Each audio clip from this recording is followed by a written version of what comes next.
Oh, yo, yo. Looks like my viewership's about to get murdered today. Because, well, you might imagine why. We got good old Baldy. We got good old Baldy on YouTube. Good old Baldy on YouTube. I heard we might be having a chat today. I heard we might be having a chat today. So, yeah, there's that. There's that.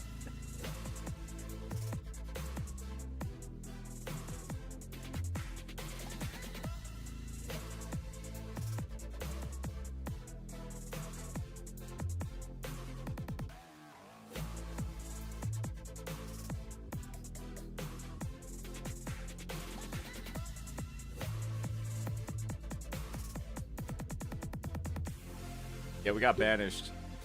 Have you hit up Techie with your YouTube chat? Yeah, I did. I already DM'd him. He seems a little bit busy right now. Oh yeah, give me 1 second. Give me 1 second.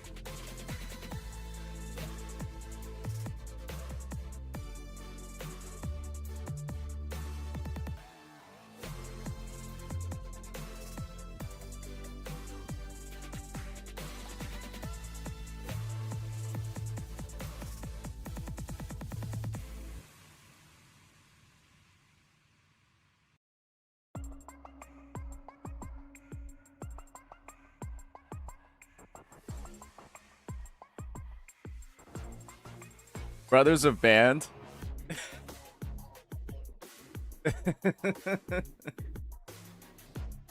Oh man. Yeah, that thumbnail's gonna go crazy.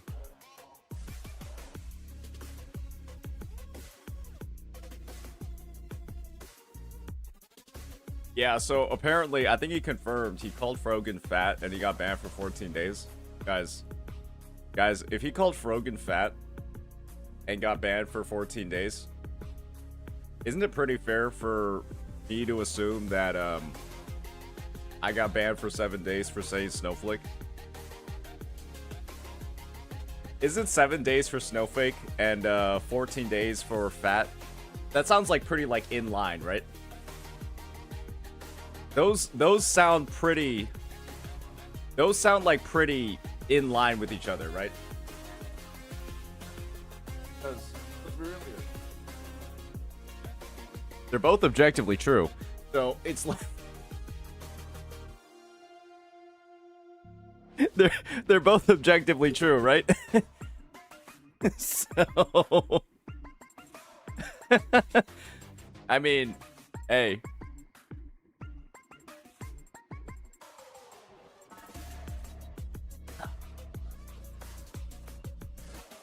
Yeah. So this is the thing, right? Right? If the 7 days was for snowflake, which I genuinely do think it is, if they're doing 14 days for fat, then yeah. Just like Techie, I'm not sorry for that one either. Yeah, I think we're both not sorry. I think we're both not sorry for those reasons.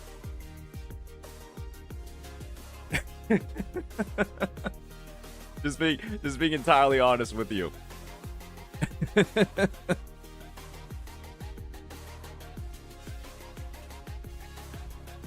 Yeah, inmate stream. Yeah, we're streaming from jail, bro. We're streaming from jail, bro.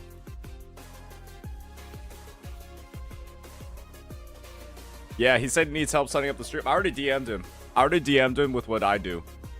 Because I think he's struggling right now to get his chat on the screen. I think that was his main struggle right now, is getting his chat on the screen. So, yeah. Yeah, that's that. Play some background music. There's literally background music. It was playing. Maybe the stream's on mute. We should get Hawaiian shirts. Honestly, yeah, I've got a couple. Honestly, I have a couple, yeah. Wait a second. Maybe I do that. Maybe I do that because this is a vacation. This is actually a vacation. Give me a second. Yeah, there's no emotes on here.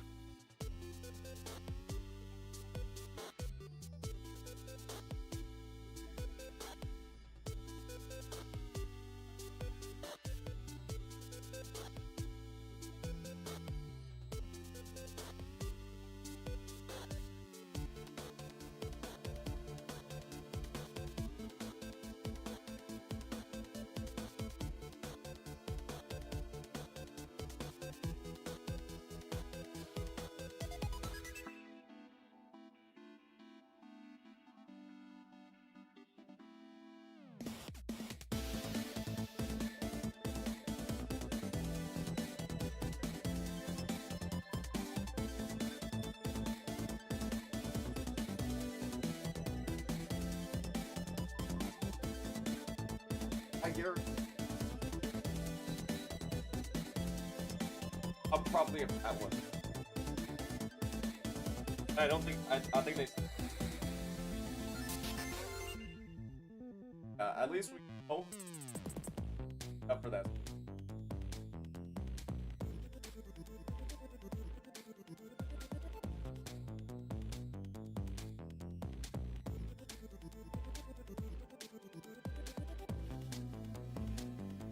Yeah. Lots of happens to you. Or I guess it says something about you. Lots of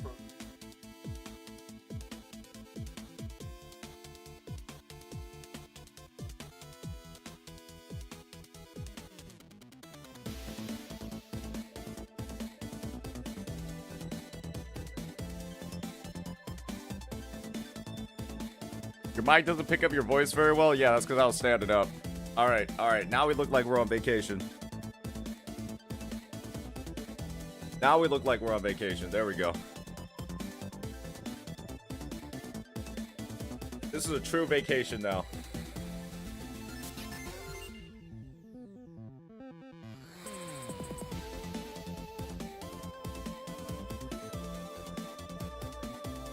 How the weather been? It's actually cold. It's actually cold right now. Despite it being in the middle of April, it's cold. It is, in fact, actually cold. Yeah, my beach skin. Yeah, this is my beach skin.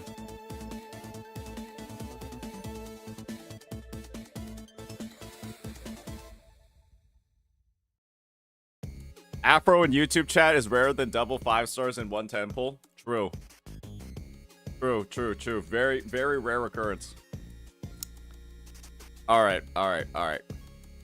So, we'll see if Techie does want to chat later today. Make sure to spam him and tell him to check his DMs at some point. Bro's like not doing that. Bro's like not checking his DMs.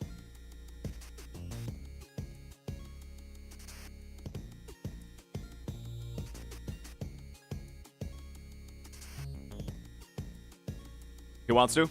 Okay. Okay. Then let's get some more of our stuff out of the way first. Let's get some more of our stuff out of the way first. You just figured it out?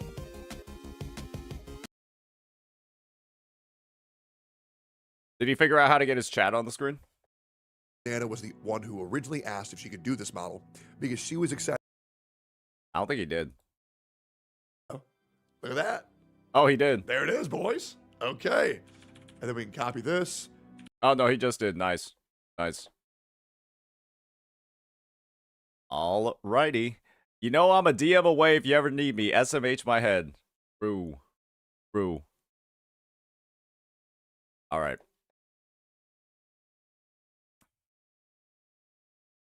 Alright.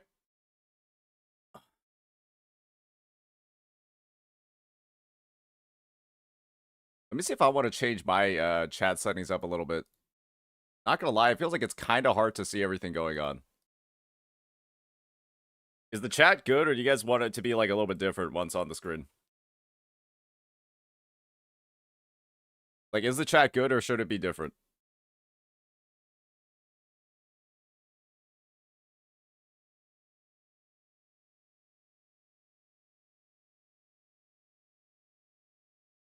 Seems fine. You know what? Let me try clean instead. That's a little bit better, actually. Oh, that's a little bit better. I like that one better. That one looks better. Y'all like that one better, right? Yeah, I like that one. That one looks good.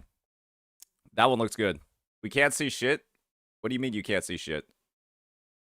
It's like, it's in the top right corner. It looks fine. It looks great, actually, to be honest. I see no difference. I think the text is a little bit smaller.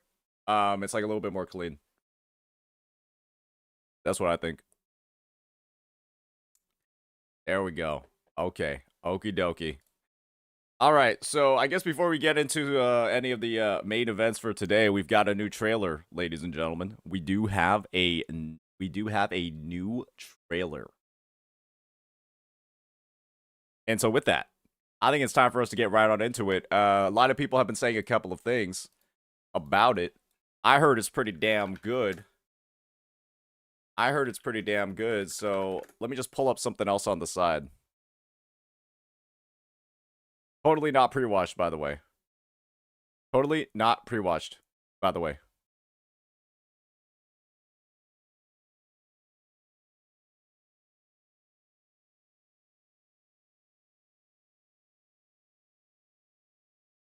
All right, ladies and gentlemen, we have ourselves a new Resonator showcase, a new Resonator trailer, and of course, we all know it's going to be for Zani, who is probably, I think by all measures that I've seen, probably the most popular and most anticipated release that we've ever had in the history of the game.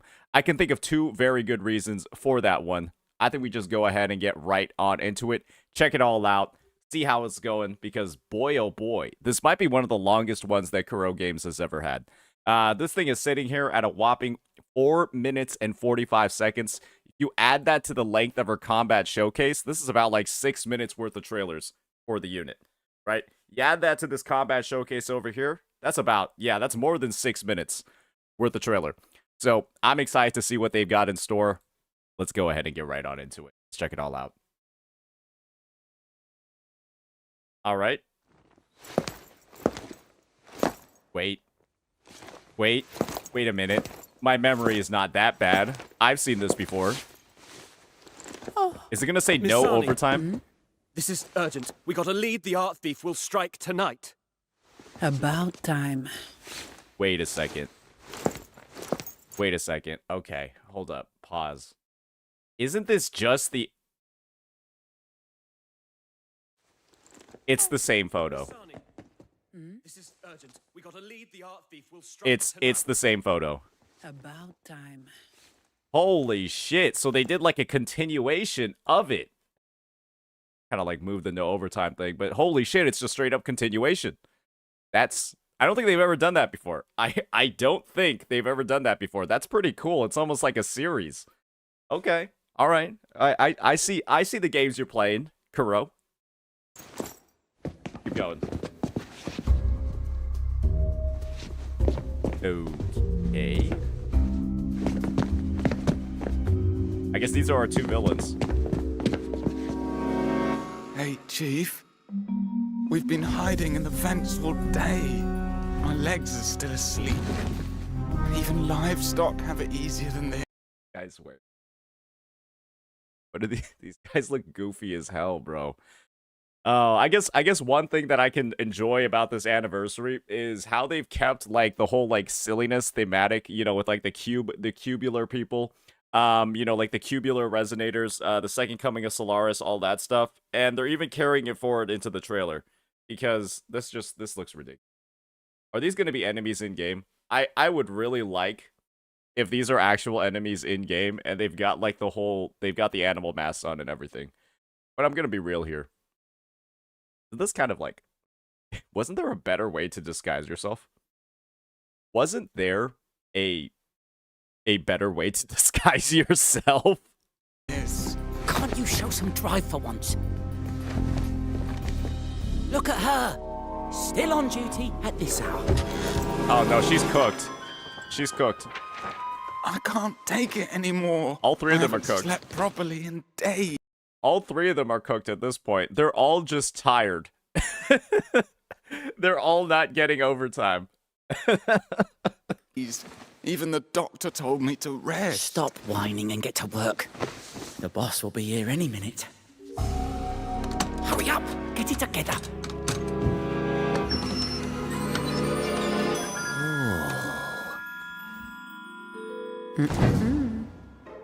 One thing I really do like about the, at least about this trailer, is the fact that they've made the world seem so much more like human, so much more like alive from the perspective of, you know, it's just, these seem like regular ass dudes, even though we know that this is a world full of like superpowers and shit.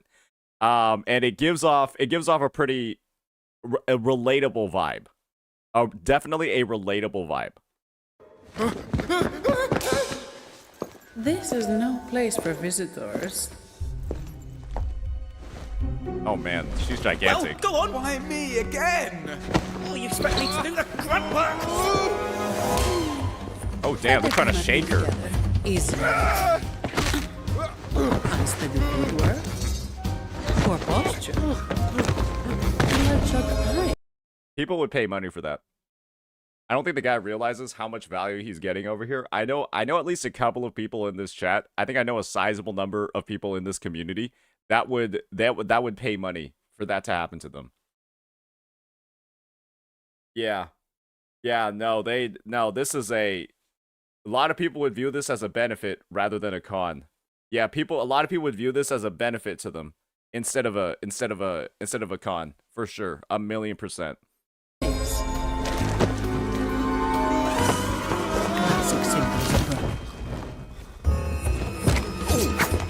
Work piled on you. Paying you back for your boss. As overtime Oh, wait a second. That was kind of cool. You can see the guy's eyes inside of the mouth. So I guess that's just how they see. Okay, you can clearly see the guy's eyes inside of the mouth. That's nice attention to detail right there. And of course, yeah, this just looks ridiculous. boss. As overtime dulled your senses.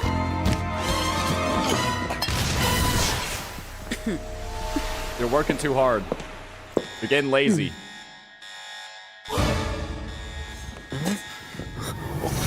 Ooh. Destruction protocol. Neutralized in 30 seconds. Oh, Carlotta doesn't play. Oh, I think one thing for certain is that, yeah, Carlotta doesn't play. I guess she's just gonna execute the intruders. I guess there's no due process over here. They're just going to die. I wonder how many people in this vault have suffered that fate after trying to steal.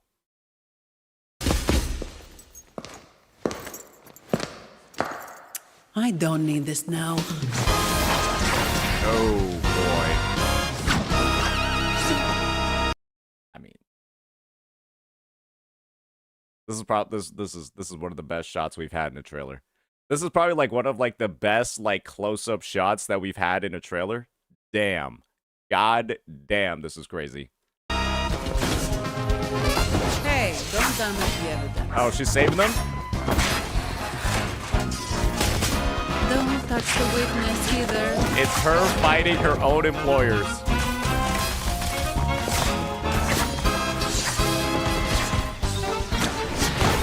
About time for you to show now.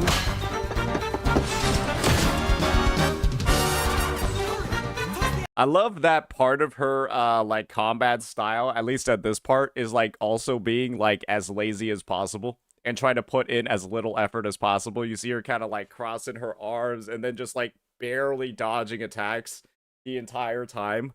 Yeah, it's I think they've done a great job with her characterization across this entire thing for sure. 1,000,000%. Yeah, she's just tired. Hey, it seems like she's always tired. I'm not gonna lie though, but how much of it is actually on her doing too much work, and how much of it is her goofing around too much when she's not at work?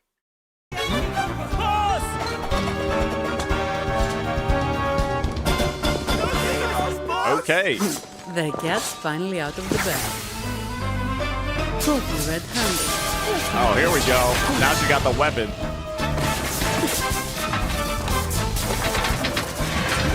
Bro, how strong is she? How strong is she? I'm not sure if there are very many people on the roster. I'm not sure if there are very many people on the roster that can do that. That's crazy.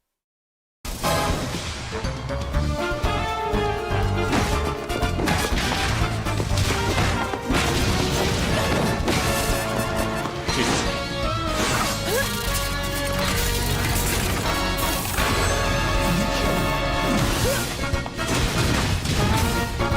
You know one thing I gotta say about that sequence over there, I kind of want to watch that again. Holy shit, when she brings out the sword. how is she not doing more damage to the environment?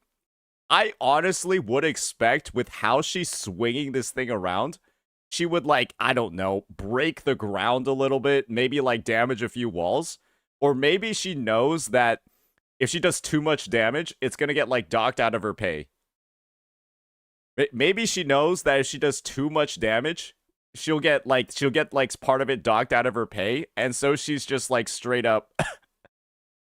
She's really controlling herself here. I mean, come on, guys. With swings like that... Ooh, that stab is crazy, though.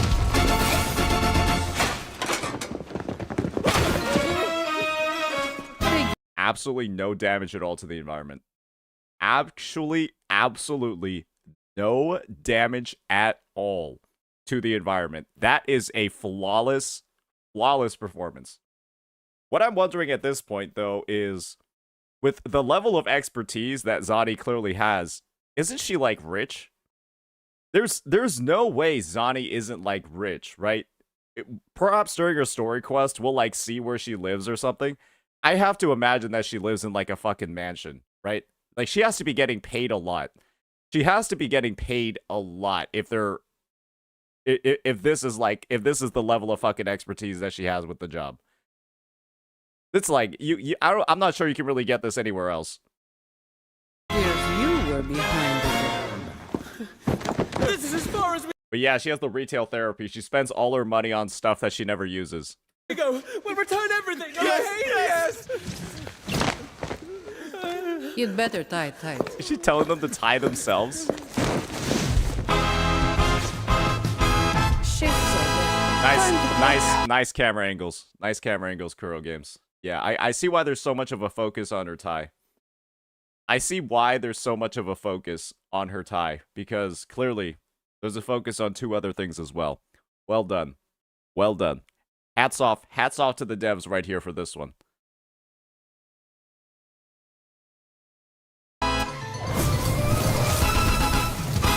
That's a crazy transition. That's a crazy transition. The art thief has been brought to justice. All goods have been returned. They have technology like this, and I guess it's not surprising. It's not surprising at all that they've got, like, technology like this, but yeah, she's just Jay chillin'. She's got, like, the whole, like, yeah, this definitely looks like a very just sort of, like, modern living room sort of thing going on. Yeah, Raguna has TVs. I mean, clearly. Zani, there's been an emergency. Can you get to the office ASAP? They got the Do phone you know calls what too. time it is? We can't do it without you. All right. Yeah, she never gets a break, does she? Maybe part of this is that, like, maybe the Montellis just need to hire better employees. Maybe the Montellis do genuinely just need to hire better employees, because why is she required for literally everything? Why is she required for quite literally every single job? Is everybody else, like, that incapable? Back to work. Okay, wait, hold up. Hold up. What was that ending frame? Back to work.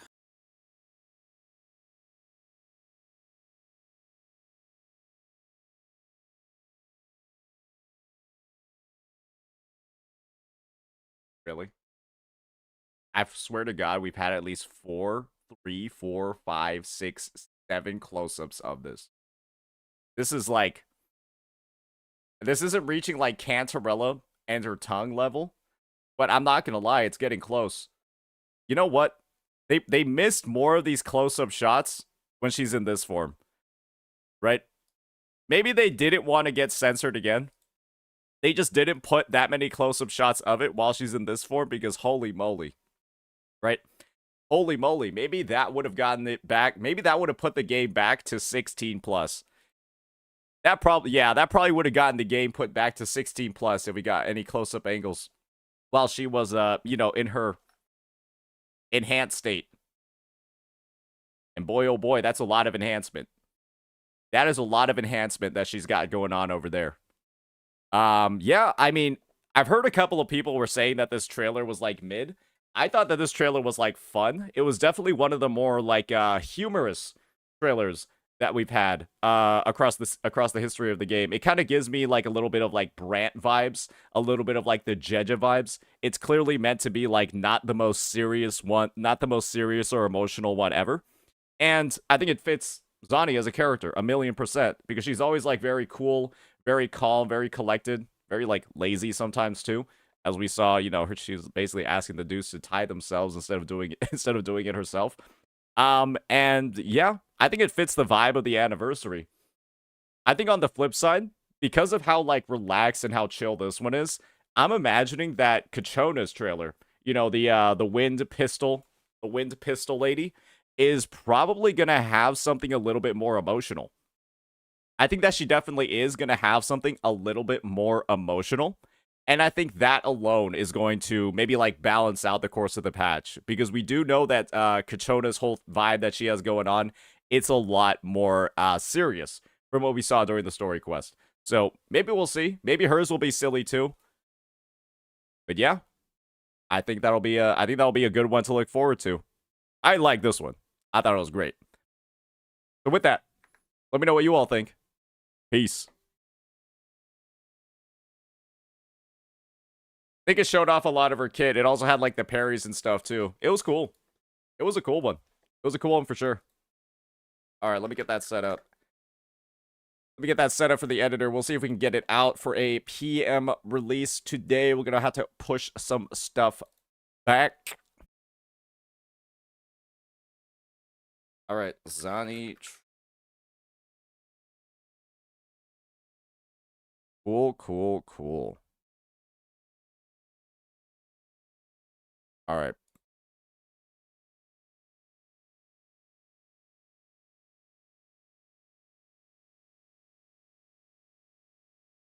Have you seen the PGRX DMC collab? I have. I have. We saw a live stream summary of it the other day. We saw a live stream summary of it the other day with all of the good parts. Or what I hope are the good parts. I liked it quite a bit.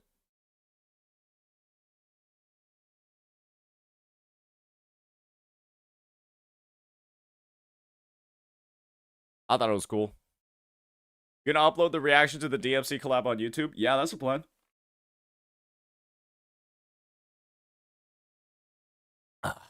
That's the plan. So yeah, Pokey May sub goal. That's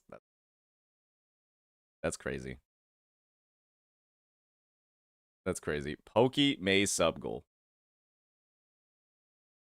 Devil May Cry, Pokey May sub goal, The Way May Cry. The Way May Cry is still like the best one ever.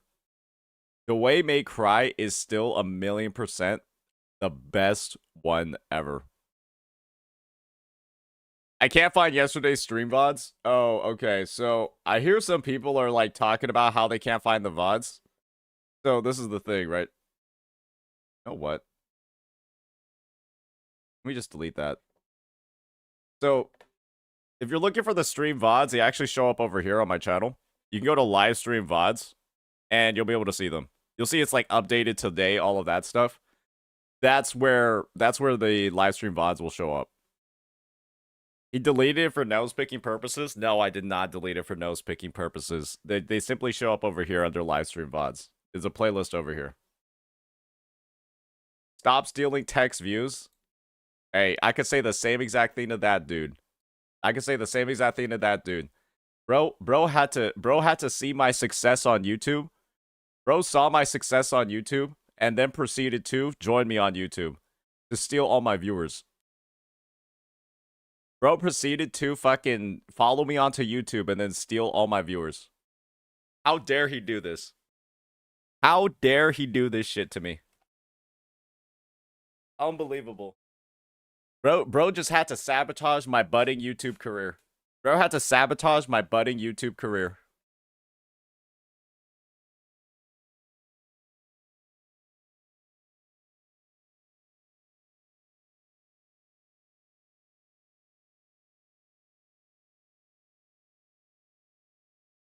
Got banned to get your views. Exactly. Exactly. Bro's pulling a cinder on me, bro. Bro's pulling a cinder on me.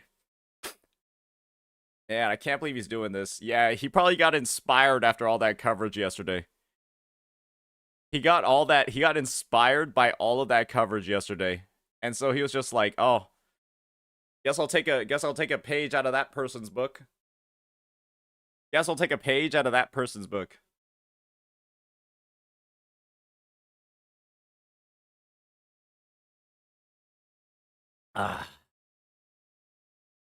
It is what it is, man. It is what it is. Unfortunate. Unfortunate.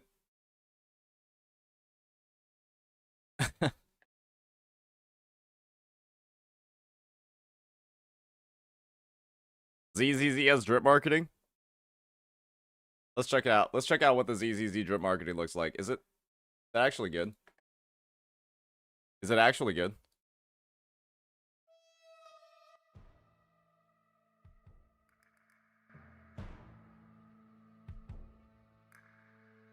Let's see here.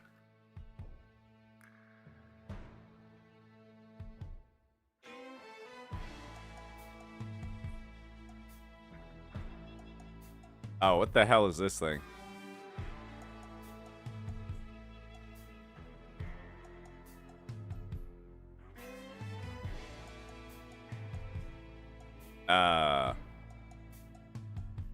Yeah, this is not the highlight of the patch, right?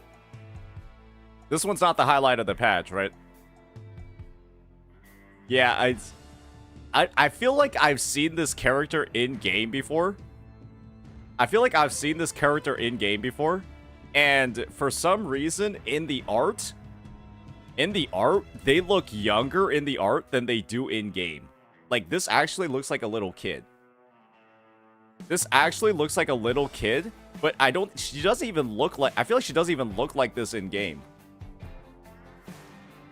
Like, because I think we've seen her already. Yeah, the art makes her straight up look younger. Which is like, I'm not sure why they decided to do that. Wait a second.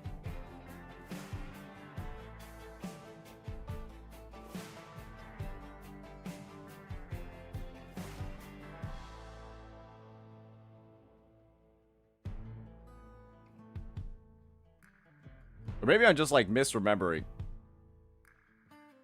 Maybe I'm just misremembering. But yeah, I guess that's a design decision. I mean, the game's already got a lot of people like that. The game's got a lot of people like that already, so I guess that's just what they want to do. Those who enter my sanctuary shall find their troubles lifted. I guess she's a support then. All right, let's see what they got over here.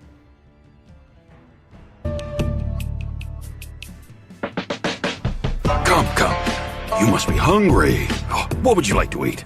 I'll cook something for you. Yeah, that's Kung Fu Panda. Wait, what did he just say? You must be hungry. Come.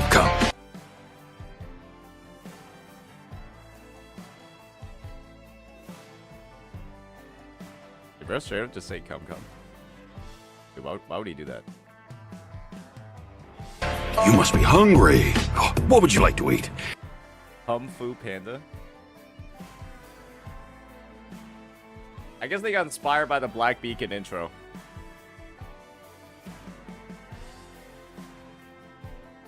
If the 2D portrait moves, S rank. If it remains static, A rank. There. Come. Okay, that one didn't move. I'm a senior of Swapian Temple, Tiger Thyron Jufufu, the righteous heroine Master Ju. So is she an S rank then? So is she the S rank then in the patch? Because her eyes blinked. Okay. Alright. Okay. She's the S rank second half. This guy's the A rank. Come. You must be hungry. Yeah, he's static. Okay. What would you like to eat? I'll cook something for you. Alright. Okay. Han Yin Hu. I heard the voice actor for this is Jack Black. Is that true? I heard the voice actor for this is Jack Black. Nah? It's a meme? Okay. That'd be funny as fuck if it was. Alright, and this is gonna be clearly the one that everyone's gonna be saving up for and looking forward to this patch, right? Is her. Is her. Big Ambi. Big Ambi.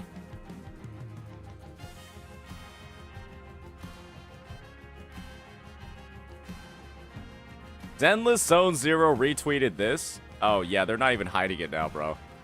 Wait, the official Twitter account retweeted this?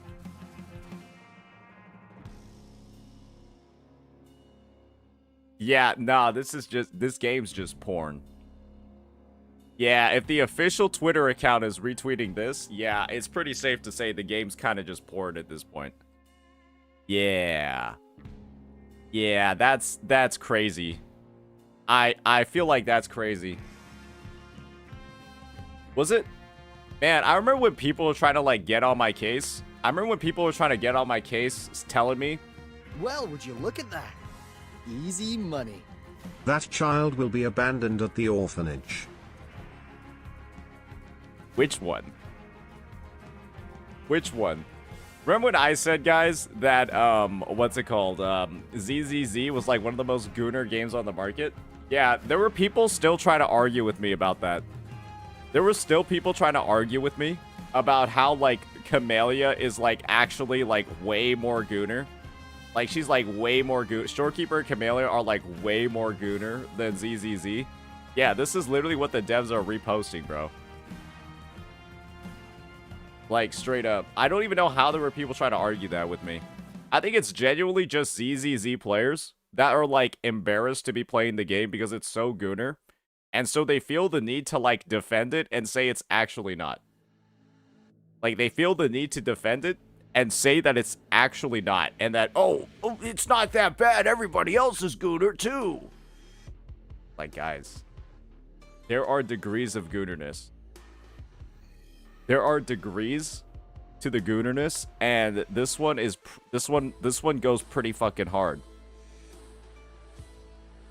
Why even defend it? We have the ass jiggle physics. True. I think they have the in-game footage of Yi Xuan, right? Wait, where is she? Wait, where is Yi Xuan? Is her trailer, like, not ready yet? Did they only show this one? Oh, here it is. I skipped over it. The most opportune moment was yesterday.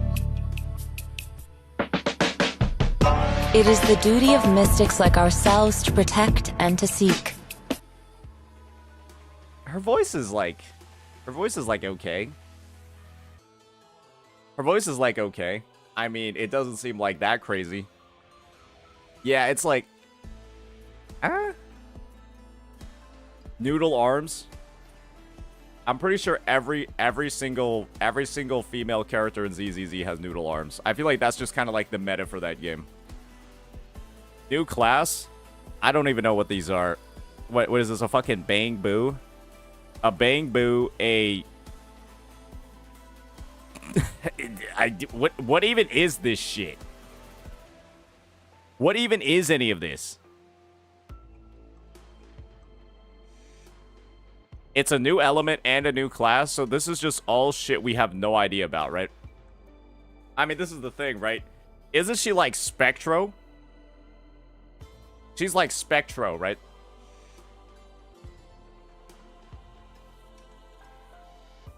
Special Ether? I mean, she shoots like yellow shit. Right? Her shit's like yellow. She's Ether? Really? She's the one that's like purple and red?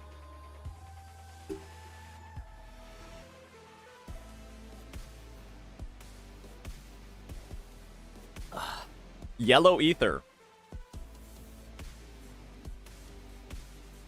Okay. I mean, I guess. Sure. Like, yeah, I guess she's gonna be broken as shit. I guess she's just gonna be broken as shit. If she's one of those like unique elements. If she's one of those like unique elements like Miyabi was, because Miyabi's like Frostburn, right? Like I think Miyabi's special thing is called like Frostburn. It was just the ice. It was just like the ice with like fire coming out of it. She's better than Miyabi. Oh god. Oh god. The most She doesn't use a opportune weapon, moment I guess. was yesterday. Yeah, I guess she just punches the shit out of enemies. It is the duty of mystics like ourselves to protect and to seek. So she's better than Miyabi. Oh boy. Yeah, I guess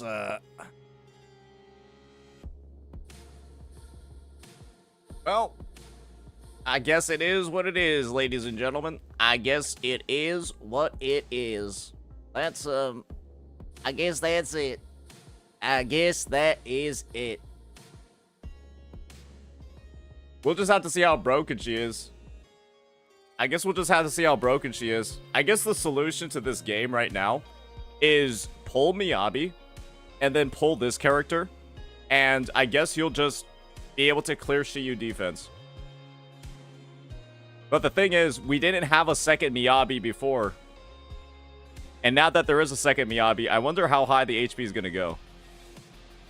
Now that there is a second Miyabi, I do wonder how high the HP is going to go. I do wonder how high it's going to be. I guess the future of this game is looking pretty bright. Yeah, just pretend that the entire 1.0 roster of attack... Because if she's Ether, right? What is your Zhu Yan going to do? What is your Zhu Yan going to do if she's Ether? Just go put her in the bin. Just go put her in the bin, bro. Why doesn't any CC stream Zzz's? Why do you think nobody streams Zzz's?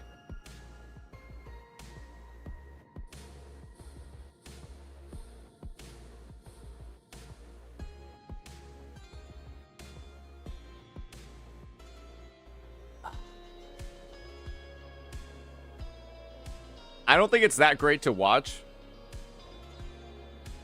I don't think it's like the best game to watch ever. And I think another big problem with it is easy money. The power creep. I guess another plus 25% HP in endgame Kappa. Yeah, and the only thing people end up wanting to watch when it comes to this game is like super sweaty shit. Like absurdly sweaty shit, bro. You're just like, oh yeah, bro. You gotta play like a top 1% player, bro. And I'm just like, yeah, this game is like... I don't want to have to require myself to play like an app, like hit every single dodge, every single swap cancel, to just be able to clear in like 5 minutes, bro. Like I'm good. I'd rather go play a more balanced game. I'd rather just go play a more balanced game, man. I think Zzz's is like good for the story and stuff. I think it's pretty chill for the story. But yeah, once you get like all of like the sweaty Zzz's players in your chat, if you start playing Zzz's, right, the only people left playing this game are either gooners or super sweaty players, and they'll just start like backseating the shit out of you, and it's like it's just not even like a fun experience. I genuinely think that the community is one of the biggest reasons why people don't want to stream this game.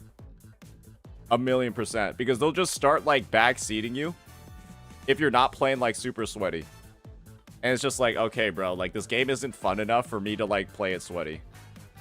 Like, the game is literally not fun enough for me to, like, go in and just get, like, sweaty as shit with it.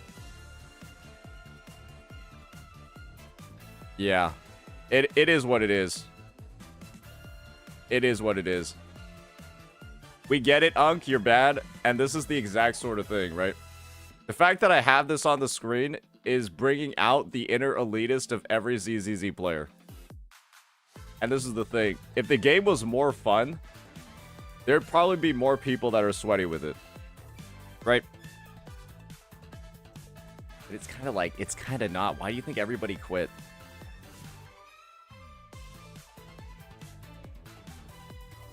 Why do you think everybody quit the game? Literally, Tectone doesn't play anymore. Gotcha Smack doesn't play anymore. I think Pokey still plays it out of obligation. I don't know anybody that still like actively plays it.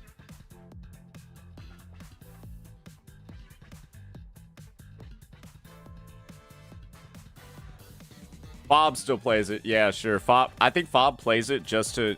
I think Fob plays it just to jerk off. I think that's what Fob plays it for. I think he plays it just to jerk off every day.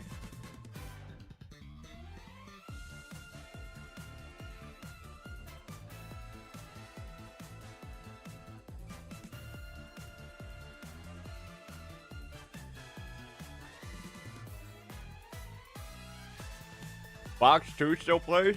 Does he?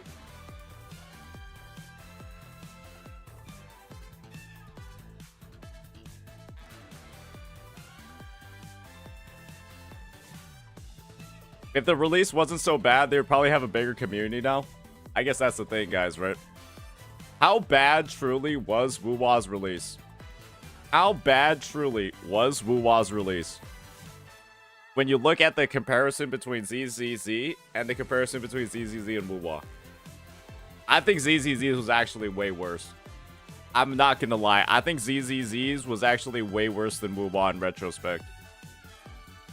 Yeah, what did Wuwa fix? Wuwa had like some technical issues, right? Zzz'S, the game felt like unplayable because of the TVs. Zzz'S, like the baseline structure of the game was like unplayable. And the technical issues for Wuwa actually did not affect a lot of players. There were a lot of people, if they had like the right rigs and the right hardware, they just played the game with no issues. Like, I think for a lot of people with the technical problems with Wuwa, it didn't affect everybody. And so a lot of people just had a perfectly fine, a perfectly good release. No issues at all.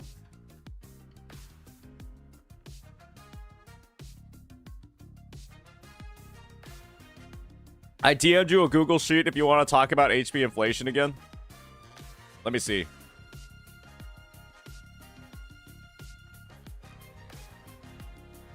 Let me see what we got over here with this. I need to request access.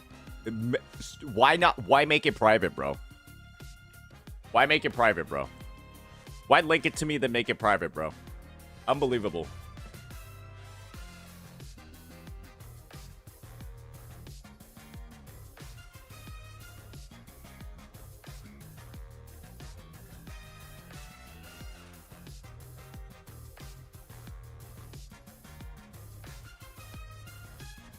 -1 mod. Alright. Alright, well, you get that figured out.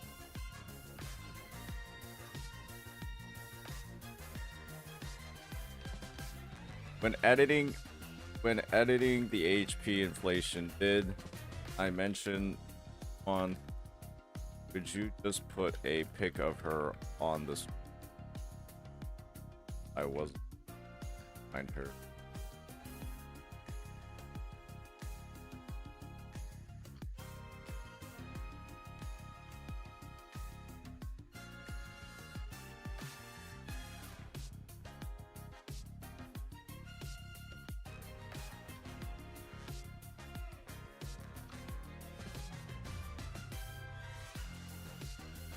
Tuhu streaming? Hi Tuhu? Guys, that's... You cannot be calling me Tuhu, guys. You cannot be calling me Tuhu Sniper. That is unacceptable. Bang Boo Fall Guys is out. Then that would require me to play Zzz'S.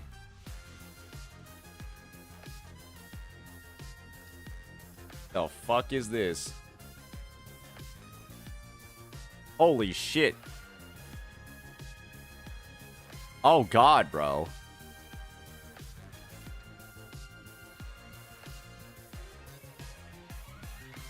Hey, it looks... Hey, that's the HP inflation, boys. Hey, that's the HP inflation, boys. How we feeling about that one? How are we feeling about this, boys? Alright, give me one. Alright, I'm gonna go take a... Yeah, I'm gonna go take a piss. You guys can take a look at this, and, yeah. Yeah, I guess this game's in a great spot. I guess this game's in a great spot, man. This is looking...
I'm glad that we're able to look at it from both of the sides.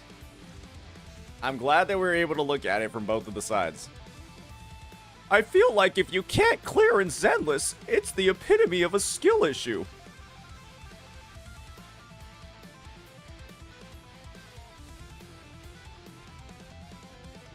Man, this community, man. This community of players is absolutely fucking cooked. They're so cooked, it's unbelievable, bro. They're still defending this. They're still defending this, bro.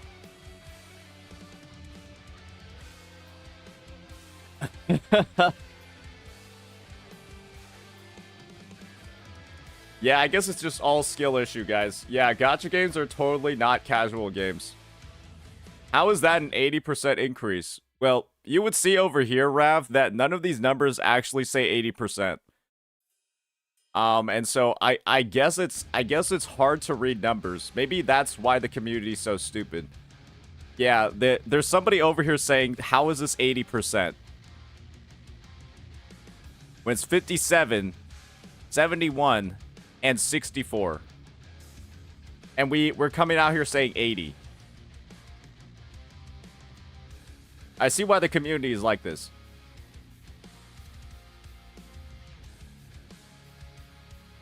Yeah. EO said there's no HP inflation. Proof. There's no way EO said there's no HP inflation, right? There's no way he said that.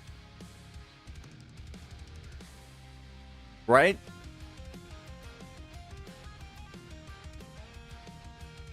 And guys, to everyone saying triple ults, are the reason why, why'd the HP go down then? Right after triple ults were introduced.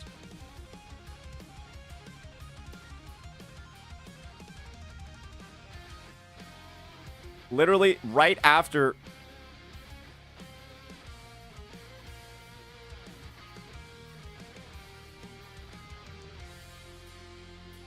Second tab too.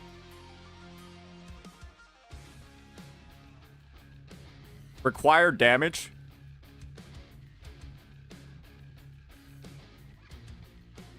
Oh my god.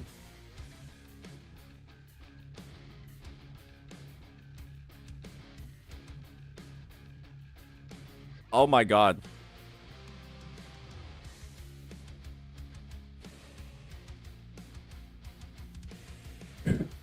Okay. I guess we gotta give this a try, guys, right? I guess we gotta give this a try. Shall we? Shall we?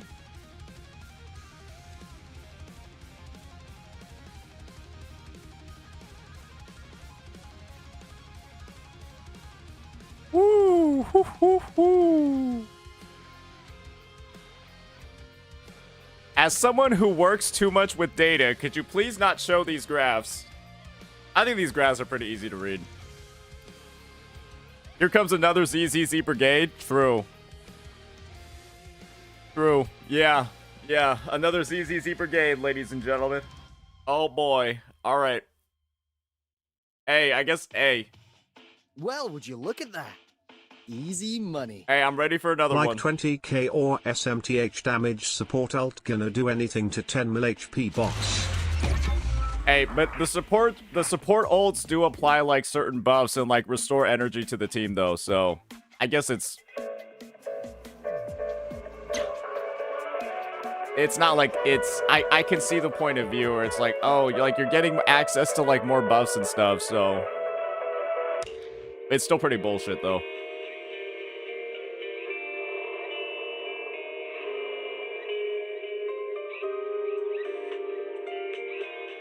Saint, please don't try. I can't handle your gameplay. Oh, well, unfortunate, because my gameplay, I'm pretty sure my gameplay is better than 95% of the players that actually do play this game. Though, with the way that this game's going, it's probably soon going to be only better than 80%, because people are just going to start quitting this game. And the only people that are going to be left playing it are, like, sweaty nerds like you. Yeah, the only people that are still going to be playing it are like the sweaty nerds like you. Those are going to be the only people left. So yeah, that number is progressively going to start going down of how good I am compared to the average player, because the average player is just going to start leaving. Yeah, that's kind of just what it's going to be. Yeah, you nerds are literally killing the game. I hope you understand that. I hope you understand that you nerds are actually just killing the game actively. By saying shit like this all the time. It's giga cringe. It's giga cringe. Game volume's a little bit loud. Let me see if I can fix that. Oh, great. How do I... Does this... Did there need to be this many buttons? Settings. Okay. FPS? Oh, shit.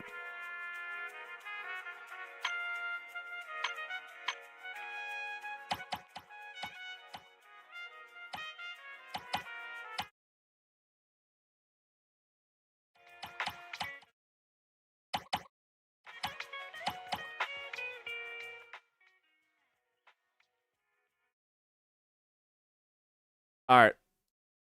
We can do that for now. Oh, gotta make sure I get some of those, gotta make sure I get some of these clears in first. Turn off VSync. I have a 120 hertz monitor, so VSync is fine. Do you know the HP of Bringer got increased by like 30 million this cycle? Not surprising. Not surprising that HP is getting massively inflated in pretty much every single part of the game.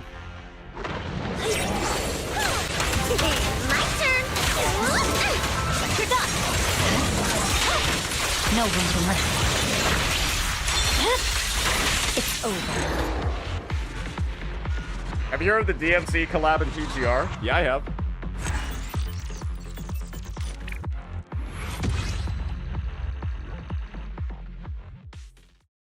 That's so loud. Let me turn down the volume a little bit.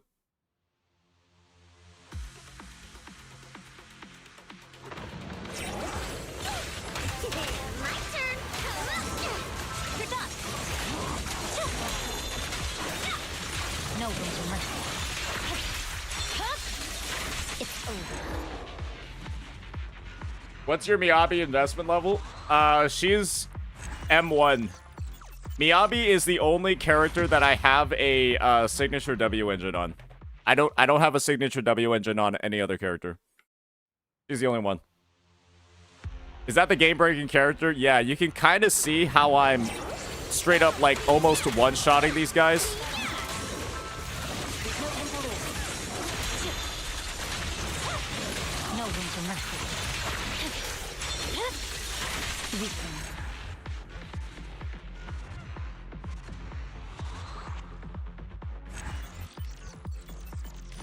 Oh, Vivian, she's Miyabi's best in slot. I'm already doing this with Bernice, though. I'm already doing this with Bernice. Why would I need to pull Vivian?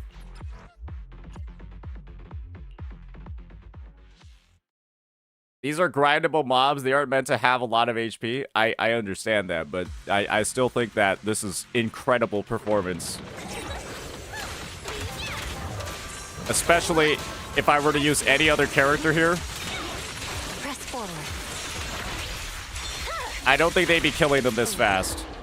She doesn't even use the final attack, bro. She doesn't even use the final attack.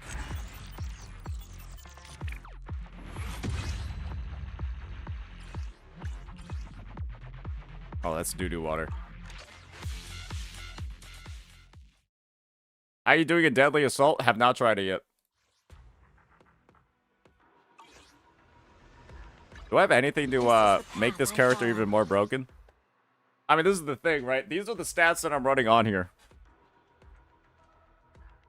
These are the stats that I'm running on it right now.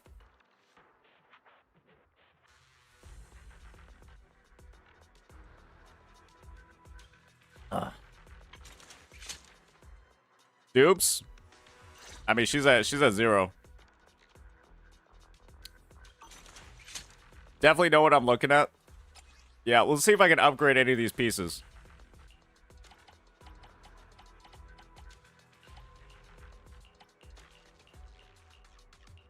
Do I have anything? That don't even look good. Alright, roll crit rate. Okay, go fuck yourself.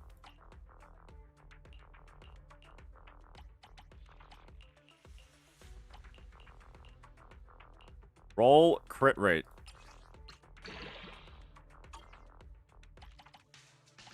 This game sucks.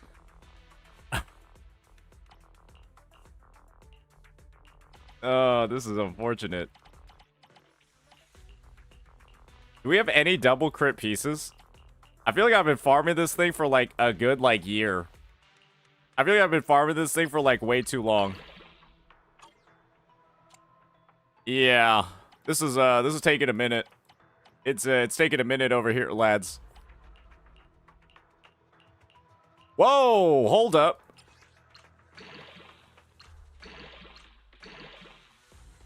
What's wrong with this game, bro?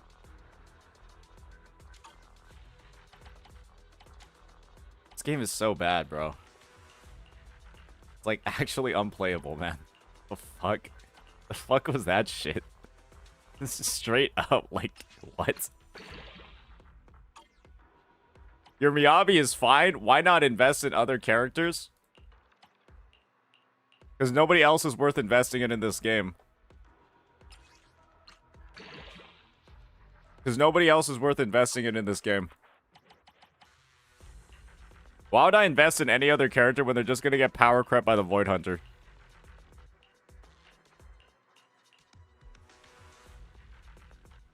I'm just going to invest in the Void Hunter and the people that are supporting them. That's pretty much like the way to play the game. Well, that's just unfortunate. That's just unfortunate. Have we gotten anything usable yet on here? Nope. Nope. Nope.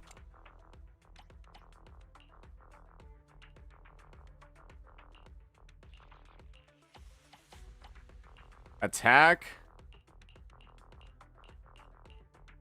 Oh, this is just a disaster. Wait, what if this rolls crit damage?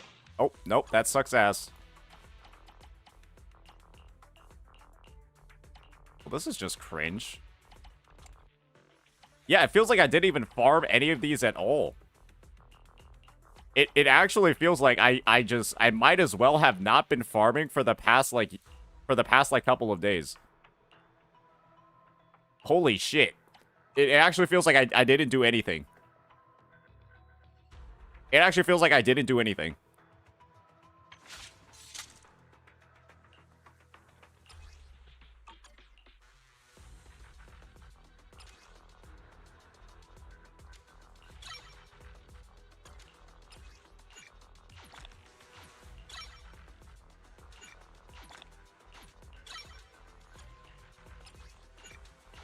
How many of these do I have?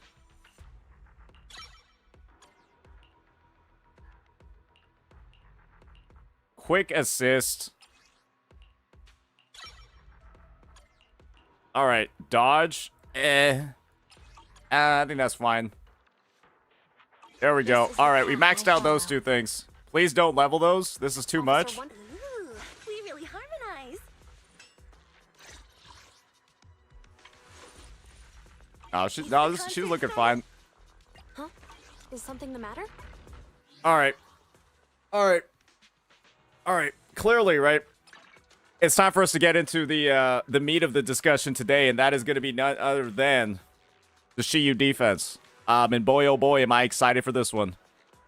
Not really. Not actually really. I'm not really that excited for this one because I've heard it's going to be a complete pain in the ass.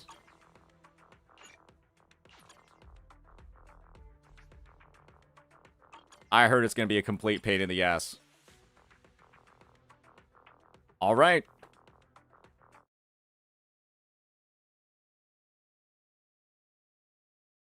All right, ladies and gentlemen, my apologies for the flashbang. But today we have to talk about something really, really, really important when it comes to Zenless Zone Zero. And that is essentially the massive amount of HP inflation and power creep that's coming to this game. And boy, oh boy, do I have a lot of charts, a lot of information to show all of you guys.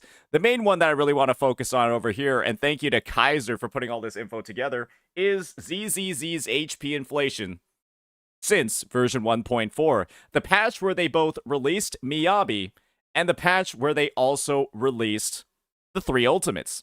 And so a lot of people say, oh, say, it's just because of the 3 Ultimates why the HP is going so high. Let's keep in mind that in 1.7, the Shiyu defense that we're about to be experiencing, ladies and gentlemen, the HP is about 64% higher.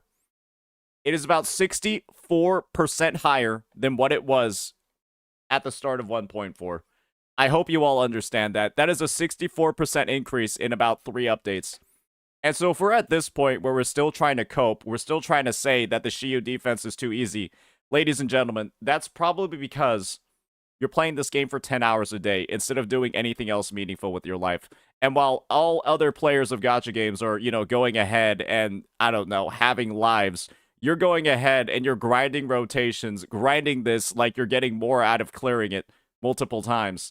And the problem is, the most vocal members of the community are those that are doing that. They'll tell you that this isn't an issue. They'll tell you that there's no HP inflation or that it's not a problem. When the fact of the matter is, this game is bleeding players like crazy because it's becoming a pay-to-play game. Because guess what?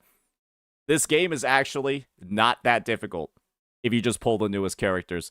And I'm 100% certain with HP inflation looking like this, I think he also said to look at cell A2.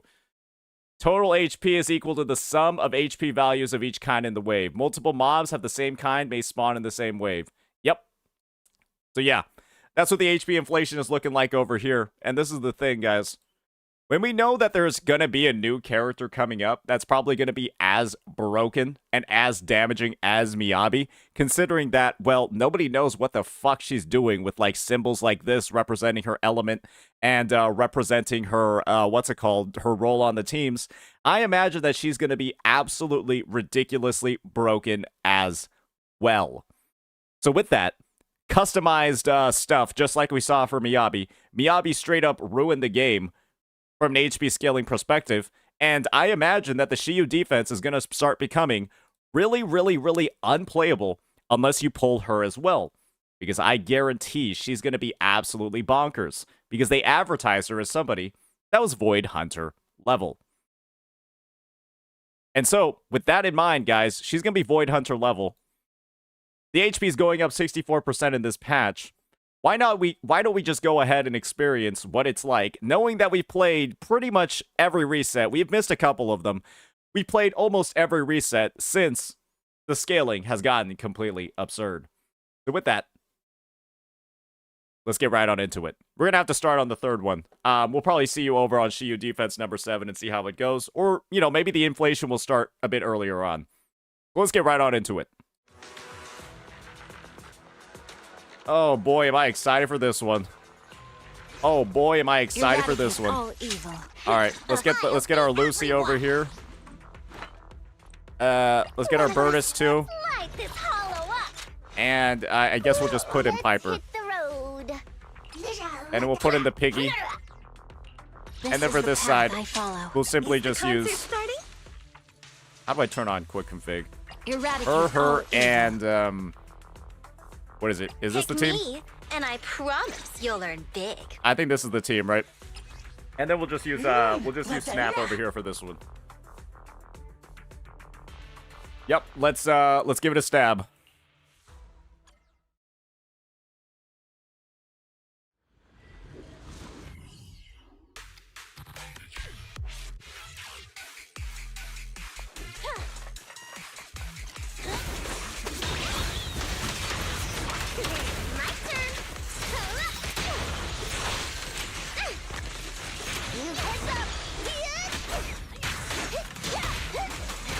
All right, we're just spinning.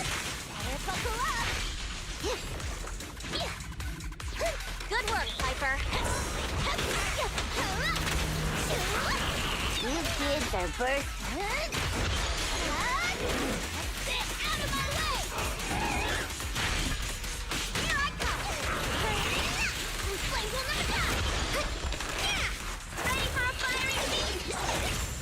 All right, bro's getting incinerated. I'm cruising now. Good work, Piper. Need a hand? Feel the heat.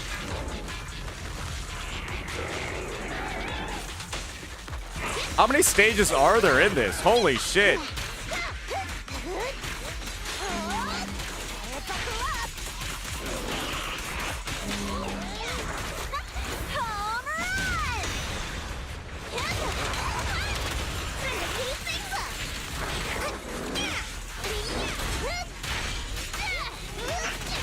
Okay.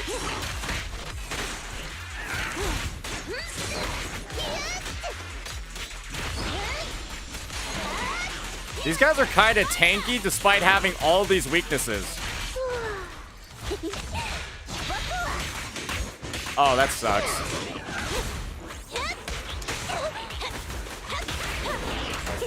My turn. This party is just getting started. Okay, that felt like it took a long time for stage 4. That feels like it took a long time just for stage 4.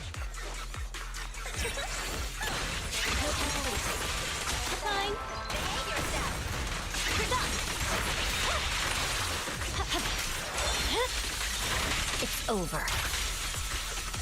Another chance. What's yours is mine. I see it. Got it.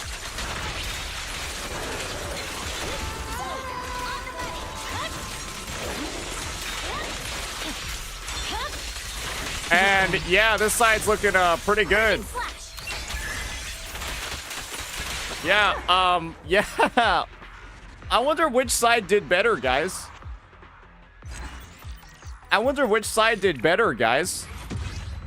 Yeah. I think we took about 1:45 on the first side, not using the broken Void Hunter. We used Miyabi and we cleared that in about, I don't know, 20 seconds. Yeah, so again, just skip everybody that isn't a Void Hunter. I do think that's the way to go. I kind of do think that's the way to go. Do I just swap them here? Yeah, I just swap him here, right?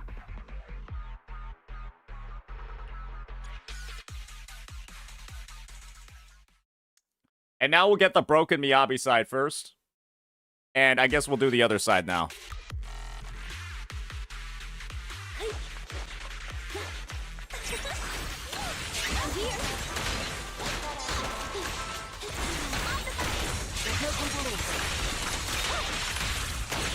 What the hell?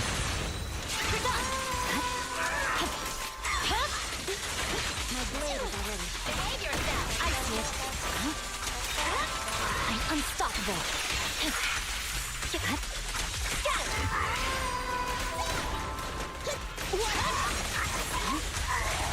Okay, I'll eat everything. No time to lose. Victory.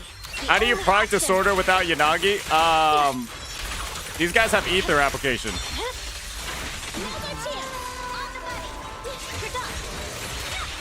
Press forward.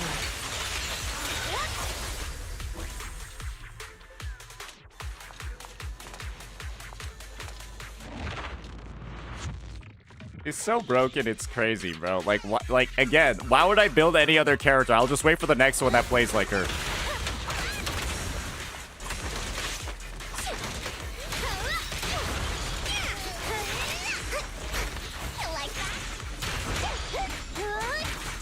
Oh, great. Awesome. What is this grouping, bro? Good work, Piper. My turn on the road. Oh, this is disease, bro. Good work, Piper.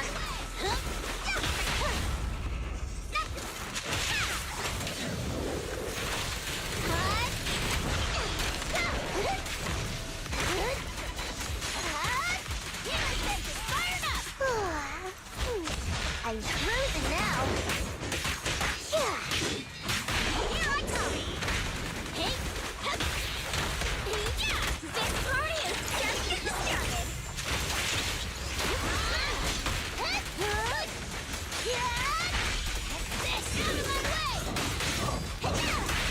This out of my way. And the winner is me. Need a hand?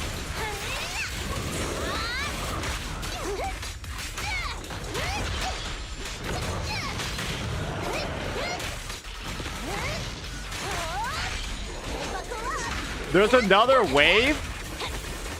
Oh, Jesus Christ, bro. You kids are bursting with energy. Am I gonna die? Bro, using Piper sometimes is just like so annoying because it's like, okay, I can either like spin or I'm probably like going to die if I just keep spinning.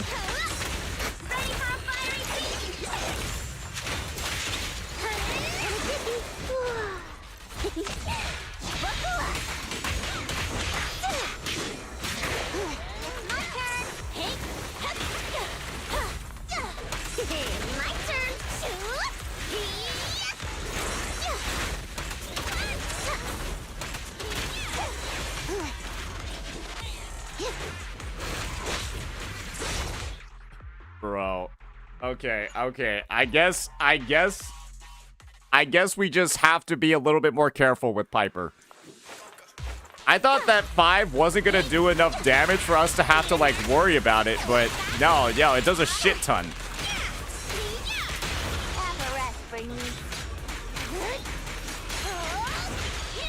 Yeah, I thought that they weren't gonna do enough damage where I could just face tank it, but yeah, that's not happening.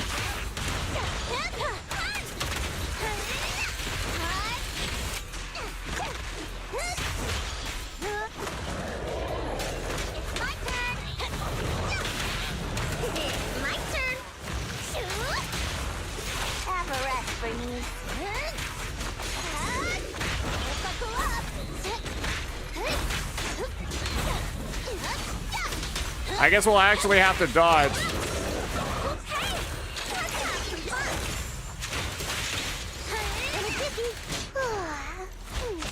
I'm cruising now. And the winner is me. Need a hand? Take it easy. Out of my way! Good work.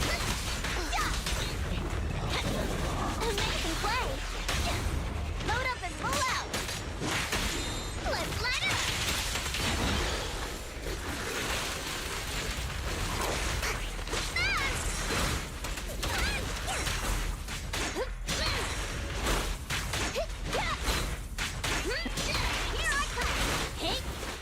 Oh my gosh.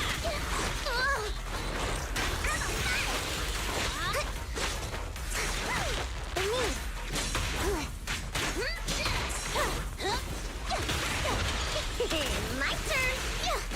Time to heat things up. Isn't it? This party is just getting started.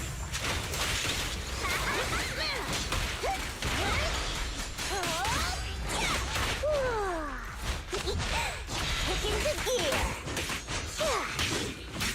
The flames follow my flow. Direct hit. Flames will never die. Buckle up. Home run. Like, imagine having to play this sweaty on 5. Is this real? You kids are bursting with energy. I'll handle the rest.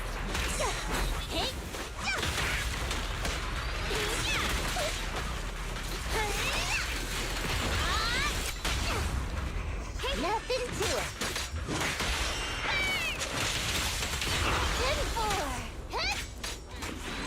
Jesus Christ. Imagine having to play that sweaty on floor fucking 5. That's floor 5. And that's after we cleared, I think, the first stage with Miyabi in like half a second. Jesus Christ.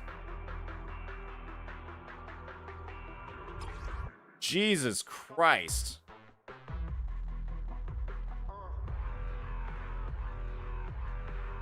Yeah.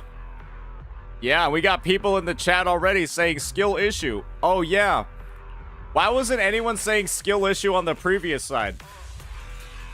Oh, right. Maybe because Miyabi has like 700 iframes built into her kit. Maybe because Miyabi has 700 iframes built into her kit. And does about double the damage of every other character in the game. And Yi Xuan is probably going to do the same exact thing. Yeah. Yeah, that's floor 5. Yep, that's floor 5. Alright, let's see what this stage is. Ice resistance. Okay. Okay, I guess this one should be a little bit easier. Alright, BRB. I guess that one should...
maybe it is a build issue.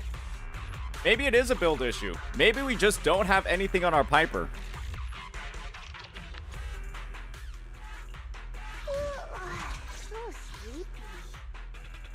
No, I mean, we got her skill to 11. That should be pretty good. No, I mean, she's got the stuff. Oh, maybe it's because this thing's not level 60. Maybe that'll fix it. Maybe 26 more base attack is going to fix it. Yeah, I think 26 more base attack is going to fix it.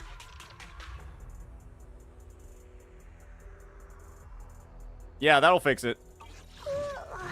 So sleepy. Your Piper is A. You need F. Let's take a break.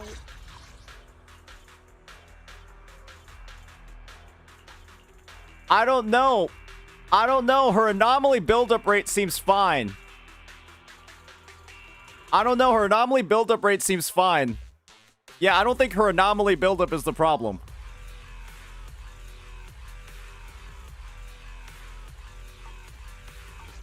Yeah, I don't think that's a problem. What? Oh, we can have more anomaly buildup when she's already going crazy? Yeah, I don't think so, man. I'm gonna be real here. I think she's already building it up pretty fast. I think she's already building it up quite fast.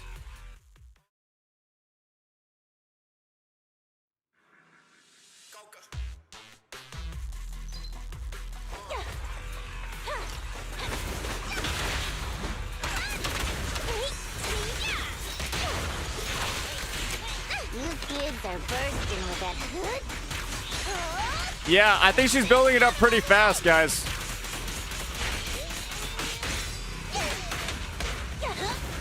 Wait, why is bro, like, literally not... Okay, there we go. Any last words?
All right. We just shocked him? Hopefully this is the last stage.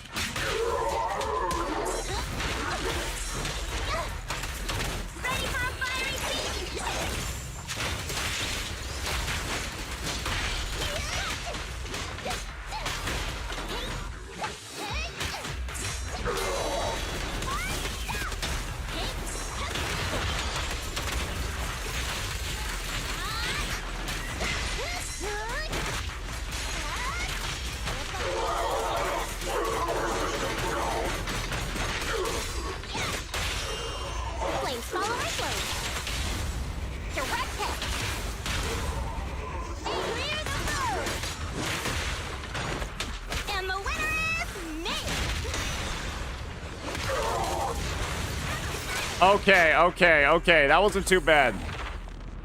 That was definitely not as bad as that prior side. That prior side was worse.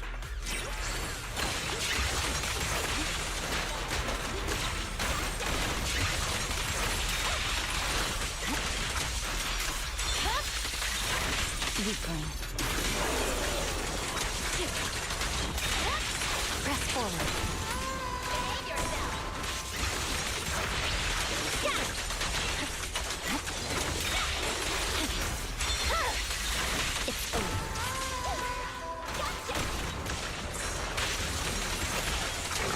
Purging slash.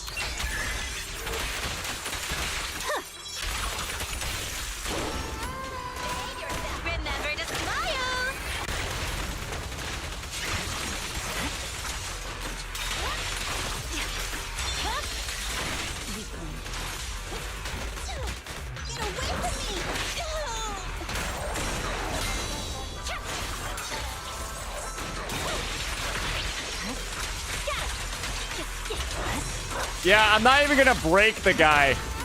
I know that I like probably should like parry him. I don't need to, it's fine. Wait, that was it? Wait, there's just one enemy on the other side? Why is 6 so easy? Why did they make side 6 so easy compared to 5? They literally made side 6 so easy. I didn't even need to interact with the guy. I didn't even need to like break him. He was just one enemy. Okay, I guess. All right. So we got ice resistance and then ether and physical. Oh god. Oh god.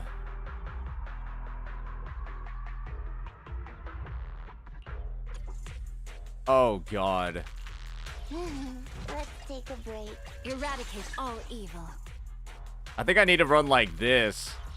And then I gotta have like this Zhu Yan team like fucking pick it up, bro.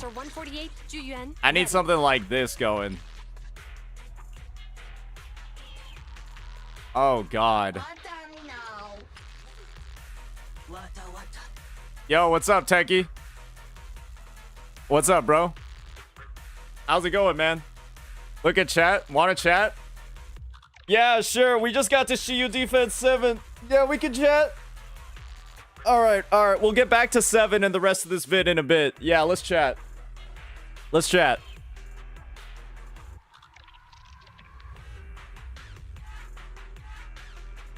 Yeah, we could do that. Yeah, we'll exit out of this game for a bit.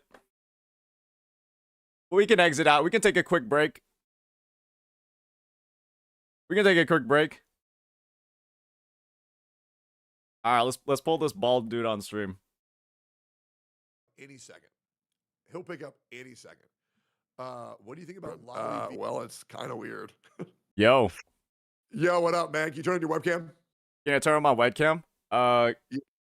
Give me 1 second. Give me 1 second. I gotta like mess with some stuff.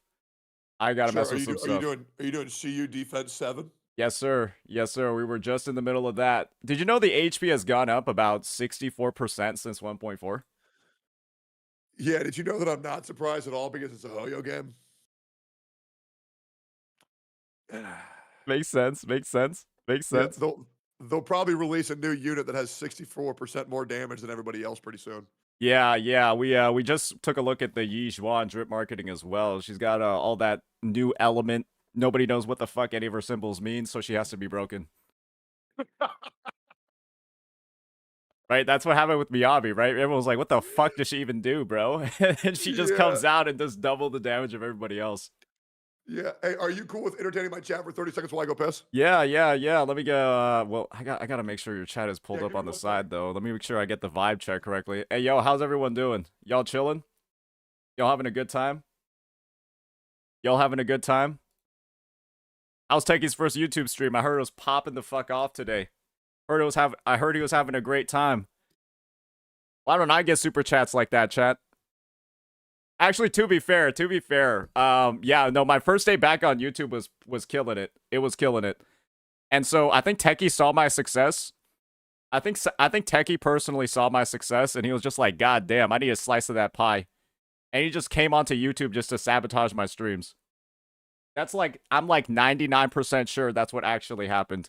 He got banned on purpose just because he wanted to try out YouTube for a little bit. Fucking asshole, dude. Fucking asshole. Got banned literally on purpose just so he could sabotage my YouTube streams. It is what it is, bro. It is what it is. Part of his plan? Exactly. It was all part of his plan. Look at that. Easy money. Please shave your two-hoo stash, I beg, uncle. Shave your two-hoo stash? Oh, sorry, that was my chat. People are saying my facial hair looks like two-hoo snipers. If anyone's seen two-hoo sniper, they would know that's some bullshit. Hail the bald man. They would know that's some bullshit. Yo, what up, dude? Hey, what up, man? How you doing? I'm doing really good, but I wanted to talk to you, man, because both you and I are now banned from Twitch. We're in the bad boys club right now, dude. We're in the bad boys club. I know. I'm not gonna lie. The aura that kind of farms is kind of high. I'm not gonna lie. Yeah. Yeah, totally. I think my first YouTube, I was telling your chat a little bit about it. Yeah, my first stream back absolutely popped the fuck off because everyone's just like, "Oh shit, like what happened? What are the reasons for it?" And you know, I think there's been a lot of people saying that like my reasoning with the whole you know, like snowflake word was like illegitimate. But if you're getting banned for 2 weeks for saying fat, yeah, I don't know. Kind of lines up to me. Seems like I was eligible for a 14-day as well. To be honest, maybe I'm glad. I should be glad I got off with 7. Yeah, yeah. Being banned for 14 days for calling some piece of shit fat is insane to me. But you know, whatever. I mean, it is what it is. Absolutely. Yeah, I was kind of shocked. I went live to 12,000 viewers, and I milked it a little bit. I was stalling, giving the reason for why I was banned. Because I thought the viewer count was going to drop after I, you know, finished talking about it. And then now we've been holding strong at about 10,000 viewers for the past 2 hours. And I even checked and my chat's not botted. So that feels great. Yeah, dude. Hopefully, hopefully it stays that way. We'll see how it goes. And the best part is, dude, get this shit. So within the first 30 minutes of my stream, I go up by 3,000 subs on my YouTube. Holy shit. Yeah, like weren't you at like 18 like 8 or like 17 817. And what are you at right now? 820. 820.5. God damn. Yes, sir. Holy shit. Already $5,000 worth of super chats. 5,000. Hey, is that seems like hey, maybe we should get banned on Twitch more often. hey. Yeah, it's crazy. I will say, I have heard from Twitch staff, but I don't really want to say what's been said so far. However, I will say my appeal has not been denied. However, going forward, and I think this should be for me and you both, I think we should both just multi-stream on YouTube and Twitch. Yeah. In perpetuity. Yeah.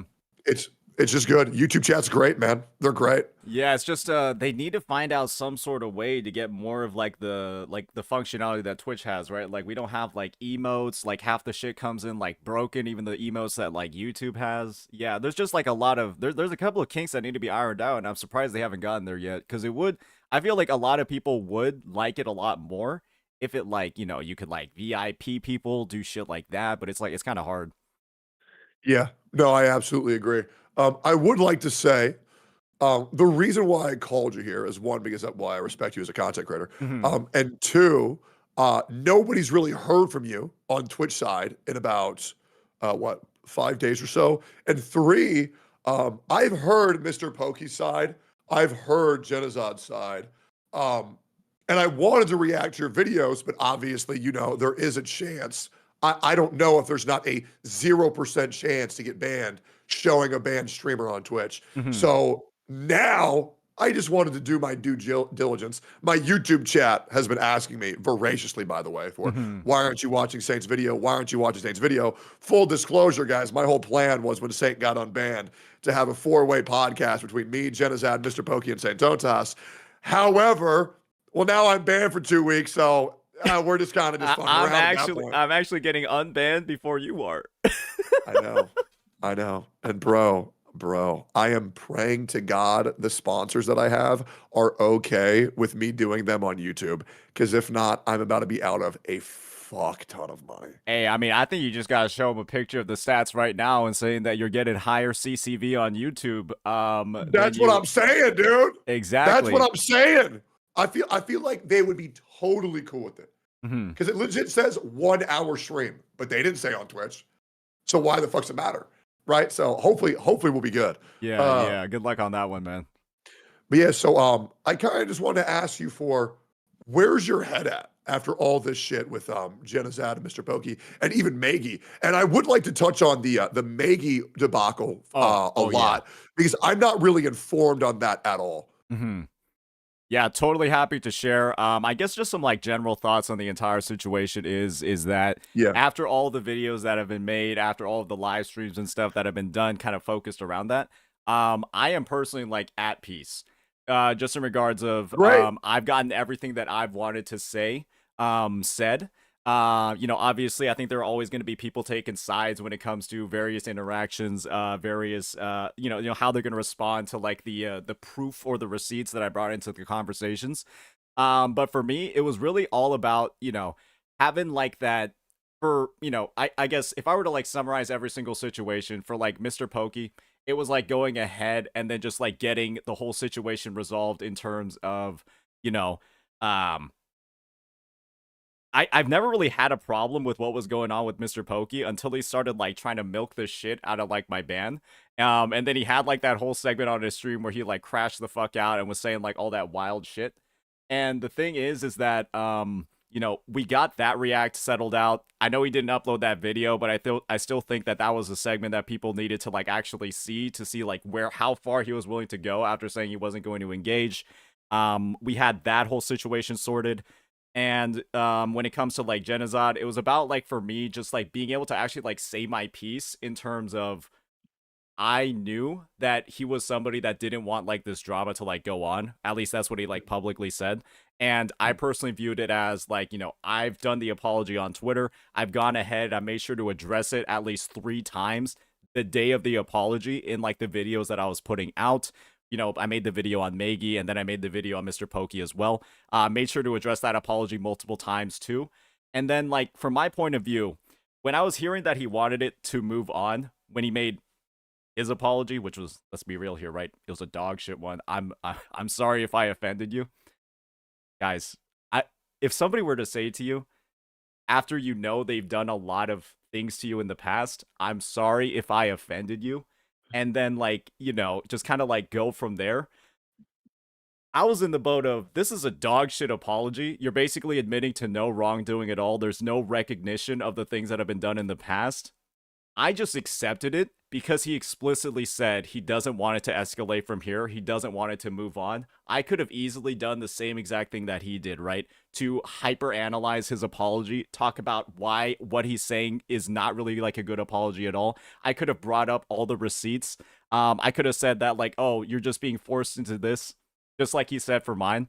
And the thing is, I kind of thought I was like extending an olive branch over there by not going ahead and doing that, right? And then taking this dog shit apology and just accepting it, moving on from there, giving mine, which was like a lot more in depth.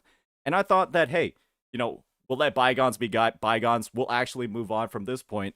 And then my reaction to seeing him basically try to basically rip apart my entire apology, basically not even read into any of the points that I was making. I don't think he even read it out loud. He just said, this entire apology is disingenuous because you were forced into it. And I'll be real. I think both your apologies were really shitty, and I think you both psychoanalyze each other. Yeah. Well, I think that's because you both hate each other, and I think that's fine. Yeah, right. And the thing is, I stopped my attack first, right? I stopped my attacks first and was ready to just move on because he explicitly said that he wanted to as well. And then bro went ahead, started psychoanalyzing. Like his thing is, I know a lot of people were saying I was psychoanalyzing him. I think I was more in the boat of like making observations for what I saw, not getting into the reason for why he's doing things. I think you reacted to it for 4.5 hours. Yeah, but that's fair. That's what I will say though about those 4 hours is that a lot of it was spent just looking for clips of the examples that I was talking about. Because bro does like 13 fucking hour streams, right? It's hard to find a 15-minute segment where he's taking a jab at me passive aggressively in a 13-hour stream. So a lot of it was just like asking chat, oh, where's all this shit? I will say, to your credit, I do think your chat was gaslighting you quite a bit. Saying this didn't happen, he wasn't like that, but no, it's obvious. Genozad doesn't like you. You don't like Genozad, and I think you had to explain that quite a bit. That being said, I do think a couple of things that people were saying you insinuated were a little bit over the line, and I do think you do regret those. Whether once again, it doesn't matter if you guys are ever good. You guys don't like each other. You never have to interact with each other ever fucking again. Who really cares? But yeah, I mean, I think that one just got out of fucking control. And I think that you both know that it got out of fucking control. Yeah. Let's talk about the Mr. Pokey situation. How are you doing with him? I think it's good. I think I think we got kind of like, I think we just ended the whole situation where he So now said you guys are best friends. we're best friends. Hey, I think it depends on what he wants to do at this point, right? Because I know he made like an apology. I know he literally actually did say sorry to me in that video, but I mean, it was a little bit like it was more than like the genocide thing, right? Where we're taking like shots as we're apologizing. Bro went on like a whole like 10-minute segment after his apology just to take like more shots, right? Suggest like more therapy, do all of this stuff, and I'm just like, all right, bro. Well, clearly, right? Clearly you're saying one thing, but you're feeling a different way about it. And I think like you're kind of like proving yourself wrong in a sense, where you're saying that you're not going to engage. The sorry almost seems like you're trying to like cut it off and end it there forever. And then you're going ahead and you're sort of just engaging again by, taking more of these shots and talking more of that shit. And so for me, it's sort of just like, we'll wait and see what happens. I think at this point, maybe he will stick to his word this time. But let's be honest here, right? He said he wasn't going to engage like 2, 3, 4 times already. It's 3 times. 3 times. 3 times? Okay. I guess someone's keeping count. He's already said it like, yeah, he said it like 3 times already. And so I'm at the point where it's just like, okay. We'll see. We'll see if it happens. I've psychoanalyzed all of this. I'm a viewer, by the way, Santonas. I'm a viewer. I learned how to psychoanalyze from you. So I kind of broke this down. I talked about this to my chat the other day. And by the way, the memes that came out of this situation, I think, are fucking hilarious. Obviously, I mean, I will admit, and it's just full content creator mode off. Obviously, I think it really sucks that you 3 guys are probably never going to do anything ever together again, because it was really nice having all your guys' perspective in one Gotcha Cast. Mr. Pokey never really talked on Gotcha Cast. It doesn't really matter that much. He would kind of just sit there and mew. But not having you and Jenna's out on the Gotcha Cast is going to fucking suck. I don't know if it's that bad. It probably is that bad. And that's okay if it's that bad. But this is how I saw it. I think you and Mr. Pokey went to war. And Mr. Pokey made the horrific move of saying, I will not engage. And the moment he said that, he lost, because Mr. Pokey misplayed and he realized his ego is too big to not ever engage. And the moment he engaged, he lost immediately. And man, you went in. You went in. And I think he knows you won. You can tell from the fucking crash out. Now, once again, is this going to affect either of y'all's legacy? No, not really. Mr. Pokey is always going to have the HSR chat. You're always going to have the Wuthering Waves chat. It is what it is. And yeah, I think you also completely fucking dunked, shit stomped on Maggie. Brought in a lot of receipts that I want to hear more about later. Yeah. I think the genocide part's where it got confusing for a lot of people. And I think your emotional state was probably a little bit confused by, 1, your chat gaslighting you. And 2, you feeling some type of way and not feeling unjustified. I think it was a horrifically messy situation. I will be real saying I think you went a little bit hard on genocide. I do. A little bit too hard. I think the thing is that for me, it personally escalated to a level where I was just like very, very, very upset once he started psychoanalyzing my apology. And then he started like bringing my friends into it, kind of like insinuating that they're like covert ops like against me behind the scenes.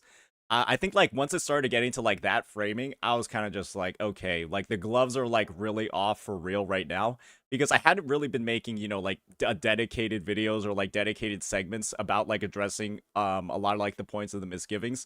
And after that, I was just like, okay, like this is something I really need to talk about right now. And yeah, I mean, it's just, for me, once you start going past the point of like once you start getting to that point of like trying to turn like my friends against me, from my apology, right, where I'm trying to, like, after saying that you wanted to move on, that's where I was just like, okay, this is like, this is something that I'm finding like a little bit fucked up, because, I'm going ahead, I'm not really like, sure, right, I took some shots, I definitely took some shots, right, we apologized for the whole... I never considered that perspective that you had. And this is why I'm really glad I have you on call, because I do just like knowing how everybody feels, to hopefully, make the space a little bit better and kind of understand what was going through your head, through all this shit. Yeah. So that makes a lot more sense. So can you explain to me what happened with Maggie? Yeah, so the relationship, or I guess the damaged relationship with Maggie really started back. Let me just give like a quick timeline, a quick summary of the events, right? We start making Wuthering Waves content. We start getting a little bit bigger.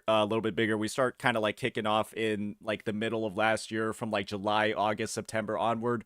We start, going into creator contests, getting a lot more viewership, that sort of stuff.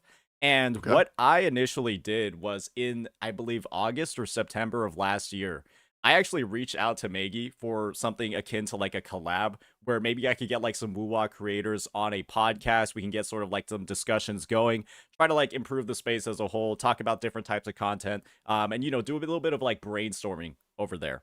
I give her that offer. She responds. I say like, oh, like, do you want to message me back about this sort of thing? And then she basically just like ghosts me from there, right? Not a huge deal. It's whatever. It's happened. It happens. Maybe she's like too busy working on the spreadsheets, that sort of thing. Then I go ahead and I win one of the creator contests for Wuthering Waves version 1.2.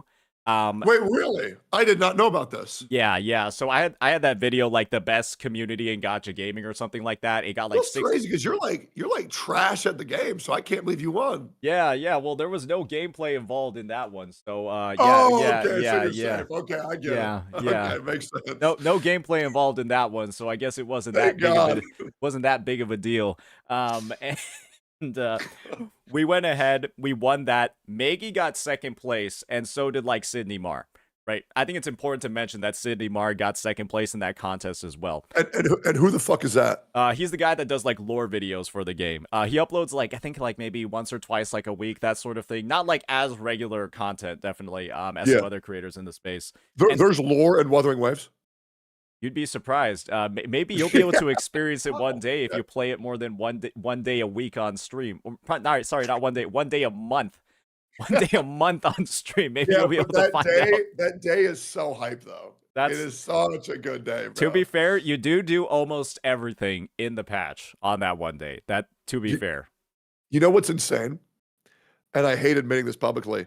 I haven't played Wizardry in 3 days. I know. Because that's how I play gacha games.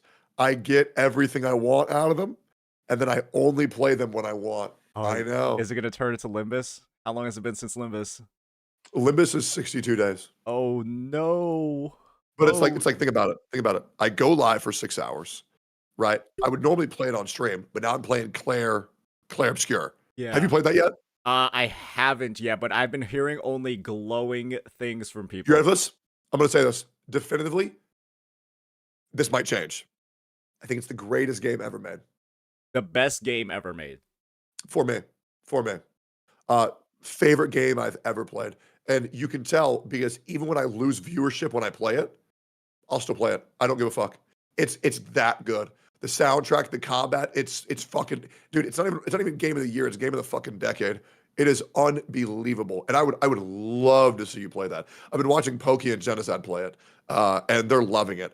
It's also hilarious, not to throw a shot. Mr. Pokey's so bad at it, it's crazy. He's alive, bro. He's so bad. It's crazy, bro. Wait, isn't it just like HSR with better graphics? Or is it like, is there like a lot more? Because I know there's like quick time events, right? So it is HSR with an elemental interaction system. However, every single time you attack, you have to hit QTEs. Every single time that you fight a mob, every time they attack, you have to hit a QTE. If you're playing expert mode, which we all are, if you get hit one time, you're dead. And you have dodges, which are 5 frames. You have parries, which are 2 frames. So you have a 2-frame window to parry it. It reduces all damage, and then you do a nuke back to them. So it's really good, Saint. It's so good. Oh. And every character is amazing. Loon is hot as fuck. Your little sister is like the cutest. She's so nice. There's this crack whore that you talk to that's dope. If you were to hear the soundtrack of the game, you'd get it and you'd want to play immediately. It's so fucking good. All right. Yeah, no, I mean, we're like kicking off for like the anniversary over here, right? And so it's just like shit. It's gonna be a little bit rough to obviously like I gotta make sure that I'm getting to all the Wuwa content. And there's gonna be a fuck ton of it dropping soon. But I'm pretty sure there's gonna be like some downtime for me to sink my teeth into it. It might be something that I play a lot off stream though. Because I mean you should play it on stream because I want to watch. Okay. We'll see. Maybe we'll take a stab at it like tomorrow, since it's still gonna be like a whole day. Yeah, maybe we'll see if we can just do a long stream for it tomorrow. Do 1-3 waves, do the new update, get everything you want out of it, and then begin your journey, man. It's not going anywhere. True. But people definitely really enjoy watching right now. They really enjoy watching. Yeah, there's no time limited content in what's it called in 33, right? or just make it a sub goal, man. 500 subs and you'll take accountability and you'll play Clair Obscure. Fucking Christ. All right. Yeah, no, I'll definitely keep that in mind. And of course, right, can always leave like an hour or two at the end of the stream to tackle that stuff. But yeah, did you want to get back to the Maggie stuff or like the whole timeline going on over there? Absolutely. Yeah. So yeah, I won that creator contest, right? We got the $1,000. Maggie got like the 500. And the thing is, right after that, there started being a lot of just like public shit talk that would occur on like every single social media outlet for the game. You would have the public Discord, you would have the Reddit, and then people would constantly be putting me or my content down, and then in the same post, uplifting Maggie at the same time, saying like how much better her stuff is, how much higher quality everything was, how much more helpful she was. And then on every post, talking about, which CC should I watch? Which CCs do you recommend for this game? It would be people that would like really advertise Maggie. And then in that same post again, right, talk about why my stuff was dog shit and just not good. And this is the thing, right? I could tell that there was like something going on because all of these posts would have like the same number of upvotes. I just knew that there was something going on behind the scenes when it came to that. And, you think she was astroturfing? I genuinely do, right? And it might not have been her literally telling her Discord to go out and just start, running these campaigns. But when you're somebody that's either complaining that much about it actively on streams and you're complaining about it in your Discord channels, and then all of your viewership, all of your members are like seeing that, that's going to lead them to like do something, right? The more times you're bringing it up, even if on like the public persona, you're going to have like this bubbly little VTuber model that's just going out and, doing the content. And the fact is that she was on the 15th still talking shit about it. She was on the 15th of this year, April 15th, 2025. She was still talking about losing that contest. And to me, if we're getting to that point where we're going ahead and we're still butthurt, we're still talking about how we should have won, we're still talking about like how I like ruined the space by like making the content that I make, imagine how much she's been talking behind the scenes if she's still this mad about it 6 months later. And especially, right, considering the fact that like I like way outpaced her. I think I was at like 10,000 subs when I had won, and she was at like maybe like 27, 28, 29. Now I'm at like, like 60 something, right? And then she's at like 30, 37, whatever, something like that, maybe like 36. And so just to refresh my memory, what exactly was the contest that you beat her in? Like what did you have to do? We just submitted a long form video that we had previously uploaded, and just that was it. That's it? Yeah, just submit a long form video, and then the judges would decide who had the best one. Oh, and then your video was just deemed the best. Yeah, it was just deemed the best by whatever metrics they had. What video did you submit? It was the best community. Kuro deserves our apology. No, it wasn't that one. It was the best community in gacha gaming, and I just talked about how like Wuwa's community was like so much more like accepting of like certain things, blah blah blah. Yeah. How it wasn't like getting abused by like the Hoyoverse player base. And we wouldn't go out and like attack, do all that sort of stuff. Mention the awful things that like Hoyo players had done. Gotten like into like that whole sort of thing. Okay. All right. Okay. Well, that's an incredibly thing to be bitter about that long after it happened. What did Maggie submit? Like a guide? I have no idea. Probably like a guide of some kind. Like this is how you build Xion. These are the best stats that you could possibly use. Yeah, I think it was maybe on like it was probably on like Zhang Liao and like a guide on him and like his Sonata sets, something like that. Okay. Okay. Gotcha. Yeah, something like that. Okay. All right. And so you and Maggie are clearly not good. Have you had any conversations since then? No, we haven't, right? And the thing is, the timeline still like goes out from there. Obviously she was bitter about losing the contest. I know for certain if she's still talking about it a week ago, she was definitely fucking talking about it at the time that she lost. And the thing is that we obviously had like that whole Gateo incident that I know you were like very, very privy and a part of. And she actively went into Gateo's like chat and stuff, right? And then was trying to bring like incriminating clips or like incriminating messages from like one of like my former mods, which obviously, right? I'm not gonna like, I don't think anybody has the responsibility as a streamer to like vet their mods' behavior in like private discords. It's very difficult. So back in 2022, I've talked about this publicly before. I had about 70 mods, and I found one of them was actually talking to minors. They were an 18-year-old talking to a 16-year-old over the internet, and things got pretty weird. So I removed him immediately and excommunicated them immediately.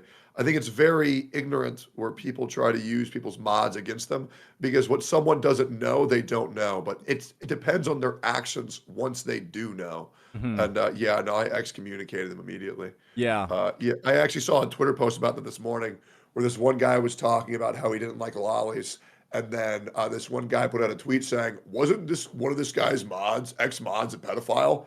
And the guy removed him immediately. And it's like, well, yeah.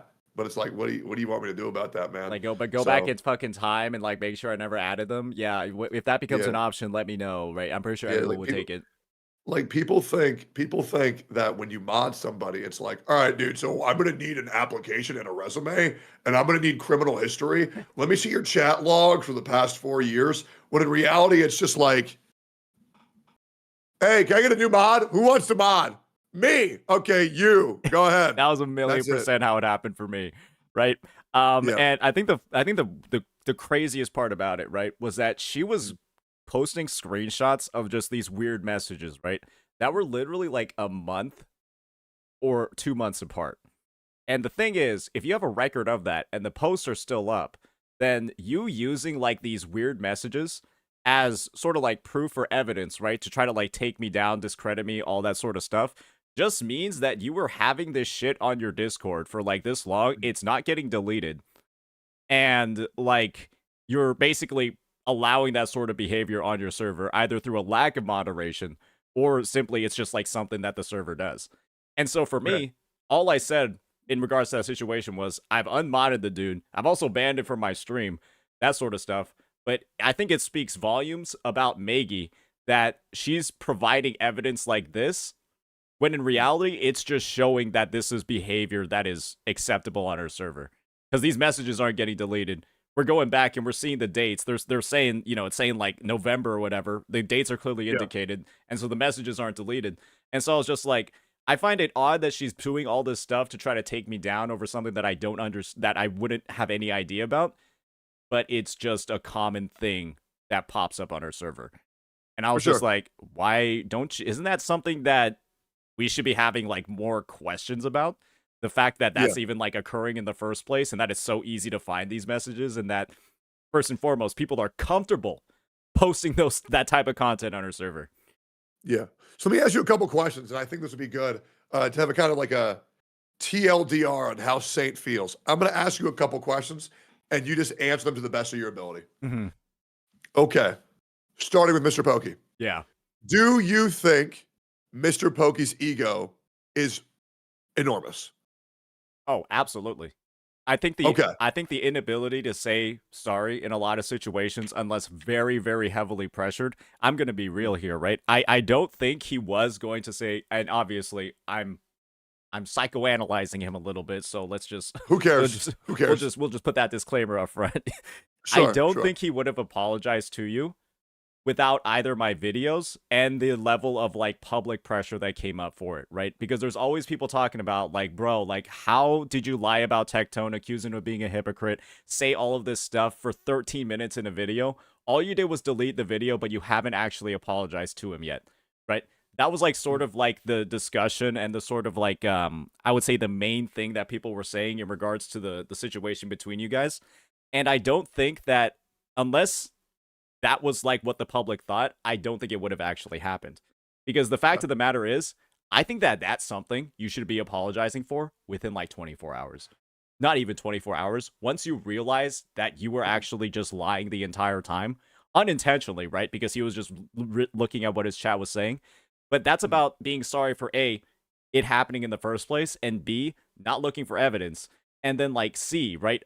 Naturally assuming the worst of you in that circumstance, and then not even trying to look for the evidence as well. Because I think that says a lot. I think it personally says a lot to A, immediately believe something that's like that incriminating, or like, you know, just because it proves your point. And to me, it almost shows that there's like a lack of like acknowledgement of that prior relationship to not look for even if it's people that I don't like, and I hear something negative about them, I'll still look for the proof, right? I'll still give them that benefit of the doubt, even if it's somebody that I don't like, to ensure that what I'm saying is actually factually correct. And I think that the fact that there was a lack of benefit of the doubt, even for like you, who naturally is like had that prior relationship, like years of prior relationship, right? And there wasn't that benefit of the doubt to even like verify these negative claims that were being made about you. I was just like, okay, that's like a combination of like the ego, where it's just like, I'm just right. Like I'm always just going to be right.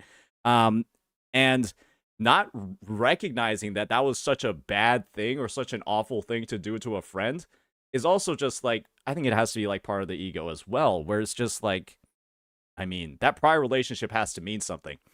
And let me ask you another question. Do you think, let me ask you a different question. Do you feel remorse for calling him a guy from Singapore? No, absolutely not. Absolutely none. To me, it was just like a witty way.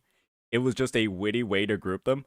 I said a fairy for Maggie, a man-child for Zzz'S, and the guy from Singapore for Mr. Pokey.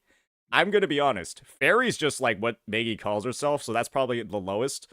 And I would group guy from Singapore for that. If anything, I feel like Zzz'S the guy that should be the most offended by that segment, because I call him a man-child, right?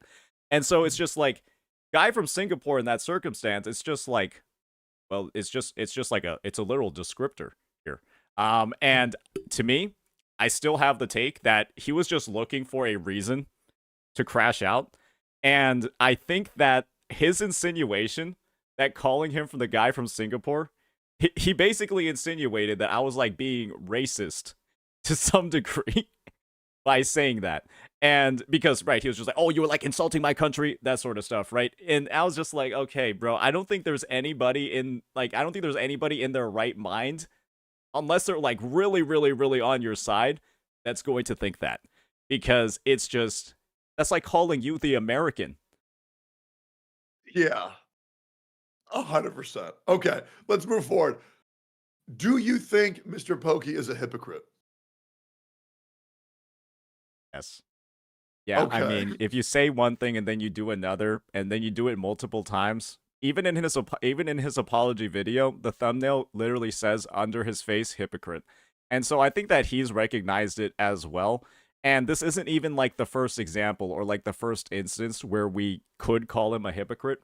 We would have been able to call him a hypocrite since, honestly, since early this year, where we had all of those posts denouncing gacha tribalism, talking about how like people that engage in gacha tribalism are, in his own words, retards, and that it causes like all these issues in the space, and it's like an awful thing when we're literally one of the individuals that has been causing the most, probably, I'm going to be real, I think he's caused the most gacha tribalism out of anybody, especially when you look at a lot of the content and a lot of the behavior at the end of 2024. And to me, that's just sort of like, I mean, that was the first example of like big hypocrisy. That's why I made a video calling him a hypocrite, because I was just like, wait, bro, how are you denouncing gacha tribalism this much and talking about how bad the Wuwa community is for ruining your Genshin 5.3 experience when like you were just out here farming the fuck out of it for like the entire last quarter of 2024? Okay. By the way, for anybody thinking that I'm trying to flex to show off my muscles, I'm not. I got a left deltoid injury, and I'm trying to stretch them, and it hurts like a motherfucker. Yeah, just want to make sure I'm not trying to be gay and be like, oh, dude, look at this. My left shoulder just fucking kills. Last question involving Mr. Pokey. Is there anything you want to apologize to him for? Apologize to him for? Yeah. I would. You don't have to. I merely just. I think after reviewing the situation, after viewing you know, a lot of the content that was made, I personally don't think that I needed to make my video on him when it came to him like deleting the you know, the whole like Wuwa misinformation one. I think that's one that I didn't need to make. I think that was one that I kind of like wanted to make. From the perspective of like, okay, this is just like one more thing that we're doing, and I can't really give the benefit of the doubt anymore. And then he even like, and the reason why I don't even feel that bad about it now is even in like his apology video, or not his apology video, in his like goodbye Saint video where he addressed it, he was saying that like, oh yeah, I didn't even need to delete it in the first place. I covered all my bases anyways. Like it was like something that I didn't even need to do. And then everyone's asking like, okay, then why did you even delete that video in the first place? And to me, it's just like, there's just a recognition on my end where even when we like do wrong and we know that we're doing wrong, we still like won't admit fault.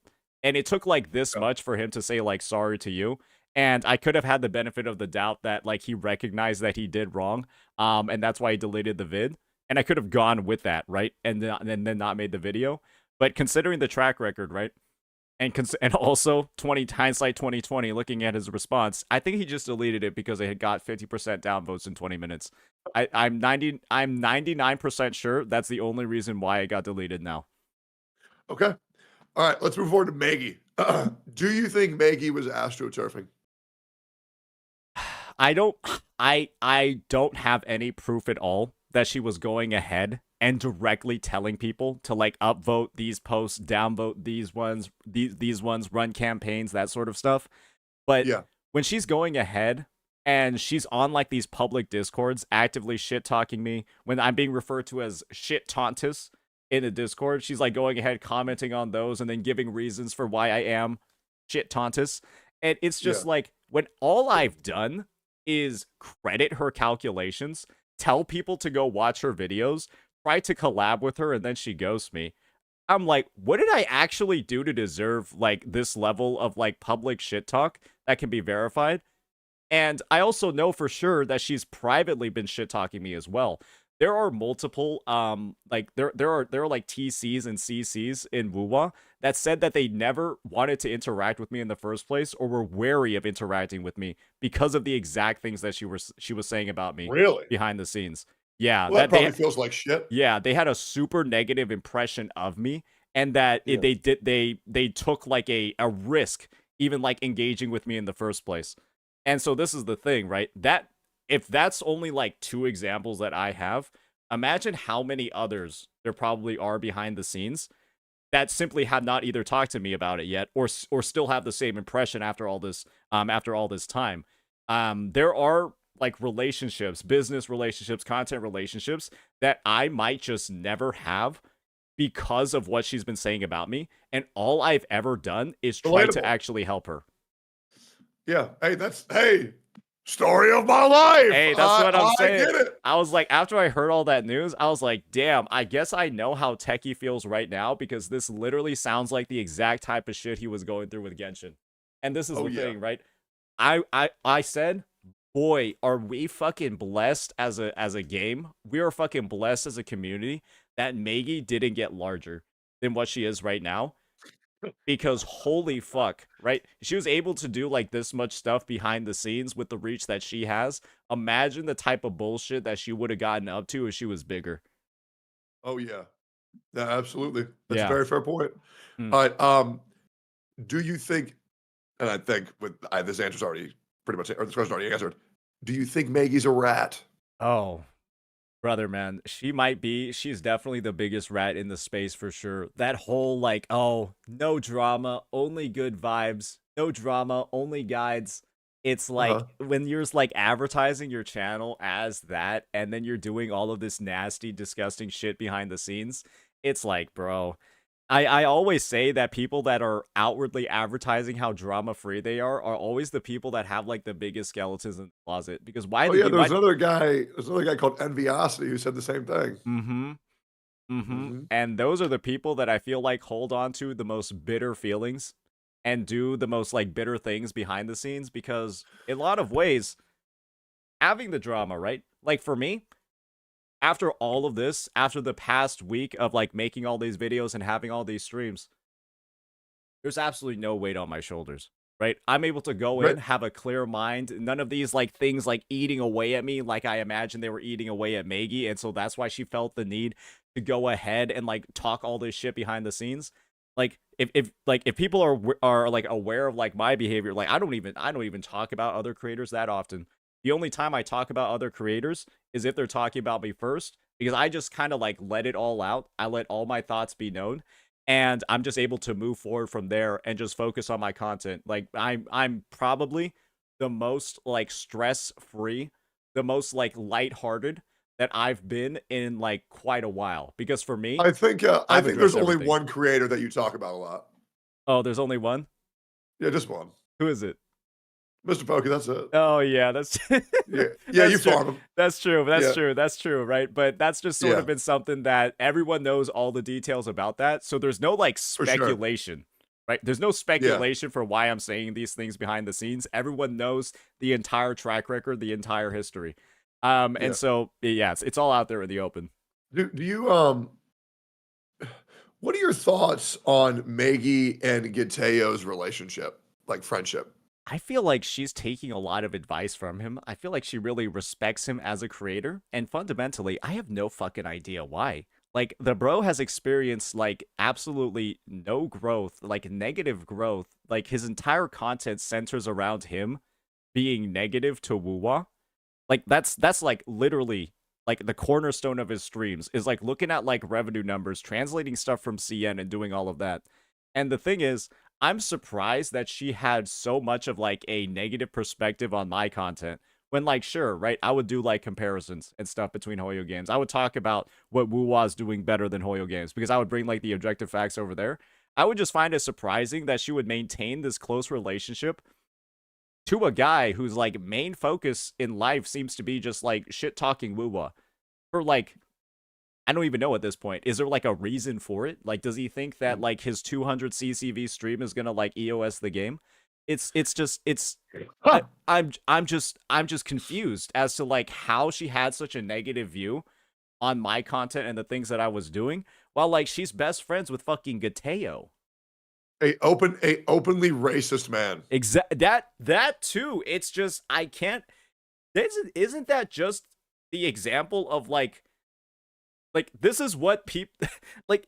She's saying that I'm not somebody that's good to associate with, that I'm not somebody that you should build a relationship with when it comes to content creation. And then she's like actively just hanging out and chilling and shooting the shit in Gateo's chat and Discord. Like it's a little wild. I don't know how anybody talks to that guy. I just don't get it. Yeah, it's just I don't understand how she could say all these things about me and yet have this close of a relationship with fucking Gateo of all people. And absolutely. I feel like part of it is just like, well, guys, like, should you really be listening to what she's saying when you know she's friends with this dude? That's fair. Part of it is that as well, right? I'm like a little bit disappointed, right? I know she probably was very convincing with her words about me, but I'm still a little bit disappointed that people didn't like connect the dots when it came to that. Like, should you trust somebody that's friends with Gateo this much when it comes to shit talking other CCs? Sure. Let me ask you another question. Is there anything you'd like to apologize to Maggie for? Anything I'd like to apologize to Maggie for? Yeah, there's one. I apologize for reaching out in the first place, you fucking rat. I should never have fucking done it. Yeah, I shouldn't have even tried to extend any sort of thing, build any sort of relationship with you because you're a fucking freak. Okay. All right. That's what I'd like to hear. All right. Let's talk genocide. So do you think Genocide was making some jokes at your expense throughout his content creation career? The thing that you weren't cool with? The thing is, some of them might have been jokes, but to me, a lot of it wasn't really about it being jokes. It was about these sort of like passive aggressive comments, always things that would go ahead and either like try to take jabs at the type of content that I was making, take jabs at the type of stuff that I was producing, take jabs at like, you know, basically anything that I would be doing at the time, if there was like an appropriate time to like bring it up or like weave me into the conversation. And I know that there was an example that you guys talked about on I'm stream. doing an interview. I'll talk to you in a second. Yeah. Okay, dab me out that real quick. Dab me out real quick. That should you? I'm right back, bro. There we go. Yeah. There we go. Oh, yeah. Yeah, so I know that there was an example that you guys talked about on stream, like you and Genazad, about how when he was saying like slop content in his discussion with Maggie on stream, he was referring to AI creators. Genazad literally said creators in the CC Discord. And I'm 99% sure Kuro doesn't have any AI slop creators in that Discord. And so, are you in that Discord? Yeah, I'm in like that baseline one. Yeah, there's like I think it's just like an open invite one. I think it's an open invite one, and then like the admins there, they just verify that you make Wuwa content and then add you in. Okay. And the thing is that I know he said that he was referring to AI creators. I don't think he was. I think he was using that to cover his tracks, because why would he say from the Discord if he was referring to AI creators? Maybe he misspoke at the time. And the thing is, he said that, and then my name is the one that gets brought up in his chat. And if my name is being brought up there after he says slop creators from the Discord, I'm pretty sure my name gets brought up every single time he like mentions slop. And this is the thing, right? He's not going to say my name in particular. Slop Tontas? Yeah, he's not going to say my name. He's never going to say it because that gives him the whole sort of like plausible deniability.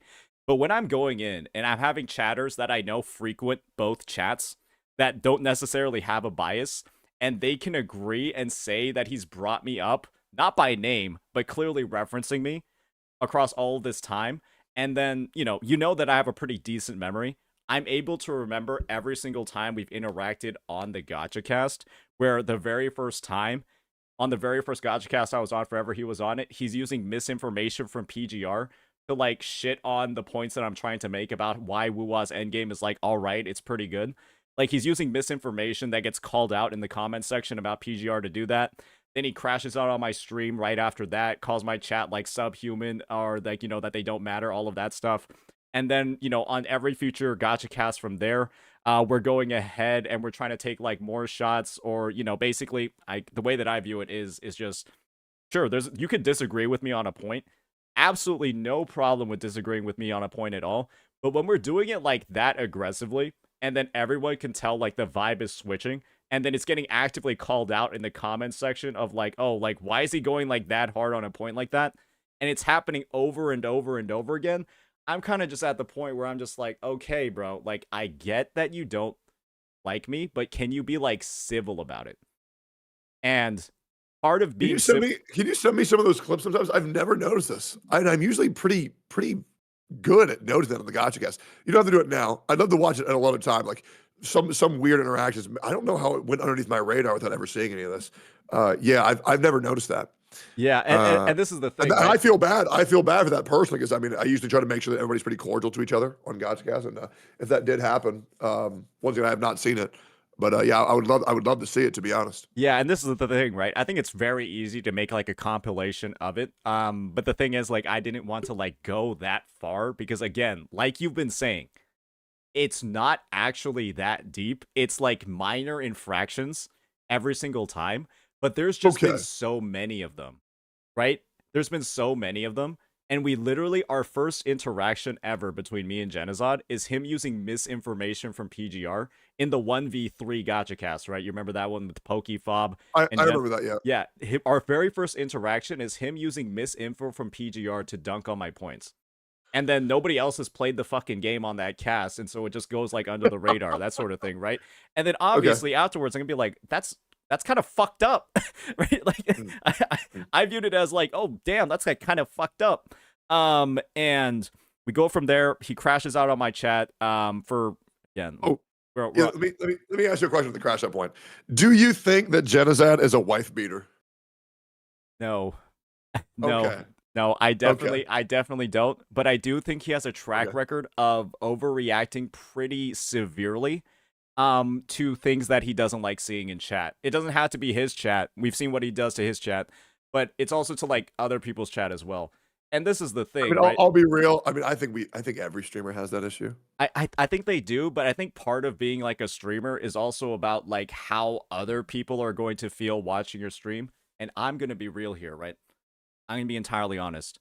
When he started like freaking out on my chat, saying that they're like fucking stupid, they're like fucking faceless, like they're worthless, all of that stuff, from getting made fun of for his echo inventory being almost full, and getting called Frozen Rain. I'm trying to avoid the word just in case like somebody watches this on Twitch. Like getting called Frozen Rain. I viewed it as like what is the Frozen Rain thing? I don't get it. Snowflake. Because he directly okay. So he directly referenced like Snowflake as like the reason why he was getting so mad. I'm just like, there is clearly like something going on over here that I've personally witnessed. And that's why I don't view it as like psychoanalyzing, because I'm merely representing my honest thoughts on the matter. I thought my chat was actually being fucking crazy. I basically got gaslit by his overreaction to getting made fun of for being called Snowflake and having an almost full echo inventory. I thought my chat was actually being awful and like actually bad. And so I went ahead and I started like basically berating my chat. I told them that they need to behave and that they can't be treating people this way. And they didn't actually say anything bad. And so that to me was just like, I found that to just like, this is the thing. When your anger and your reaction can have that sort of effect where it's causing a streamer to like second guess the community that they've like been making or cultivating, and then you're going ahead and you're talking about how awful they are and how it's one of the worst chats on Twitch because you got called a snowflake and you started like cussing them out for like 20 seconds because of that. I'm just like, I don't feel like that's necessarily like a good thing, especially when you're doing it in somebody else's chat and you're doing it on somebody else's channel for a call that you asked to be brought onto. I'm real. I think you have, because this might be unrelatable for you. I've never seen you get angry. Why don't you ever get angry? I got angry one time. I would say I got legitimately angry one time, but it was for like a pretty justified reason. It was when I was seeing Gotcha Smack's tweet. And I think we both agreed that we kind of went over the line in that situation.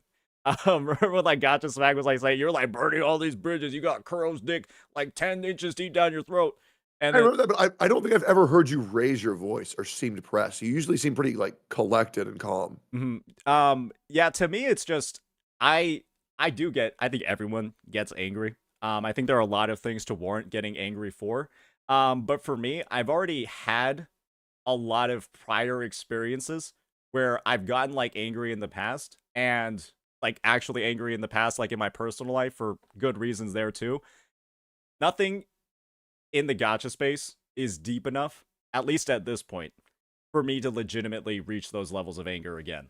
And I think from your perspective, I think you've had like a lot of reasonable reasons to have a crash out, especially with, I just think it's fun to get angry.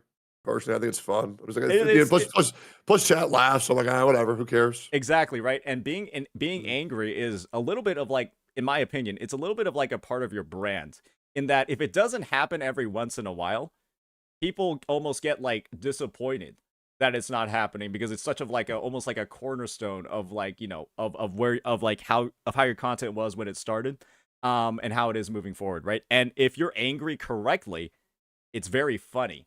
It's engaging. It's something that people want to see like more of because you're being angry in like a good content sort of way. I know it sounds like weird. It sounds like off, but people, you know, they like people like low tier God for a reason, right?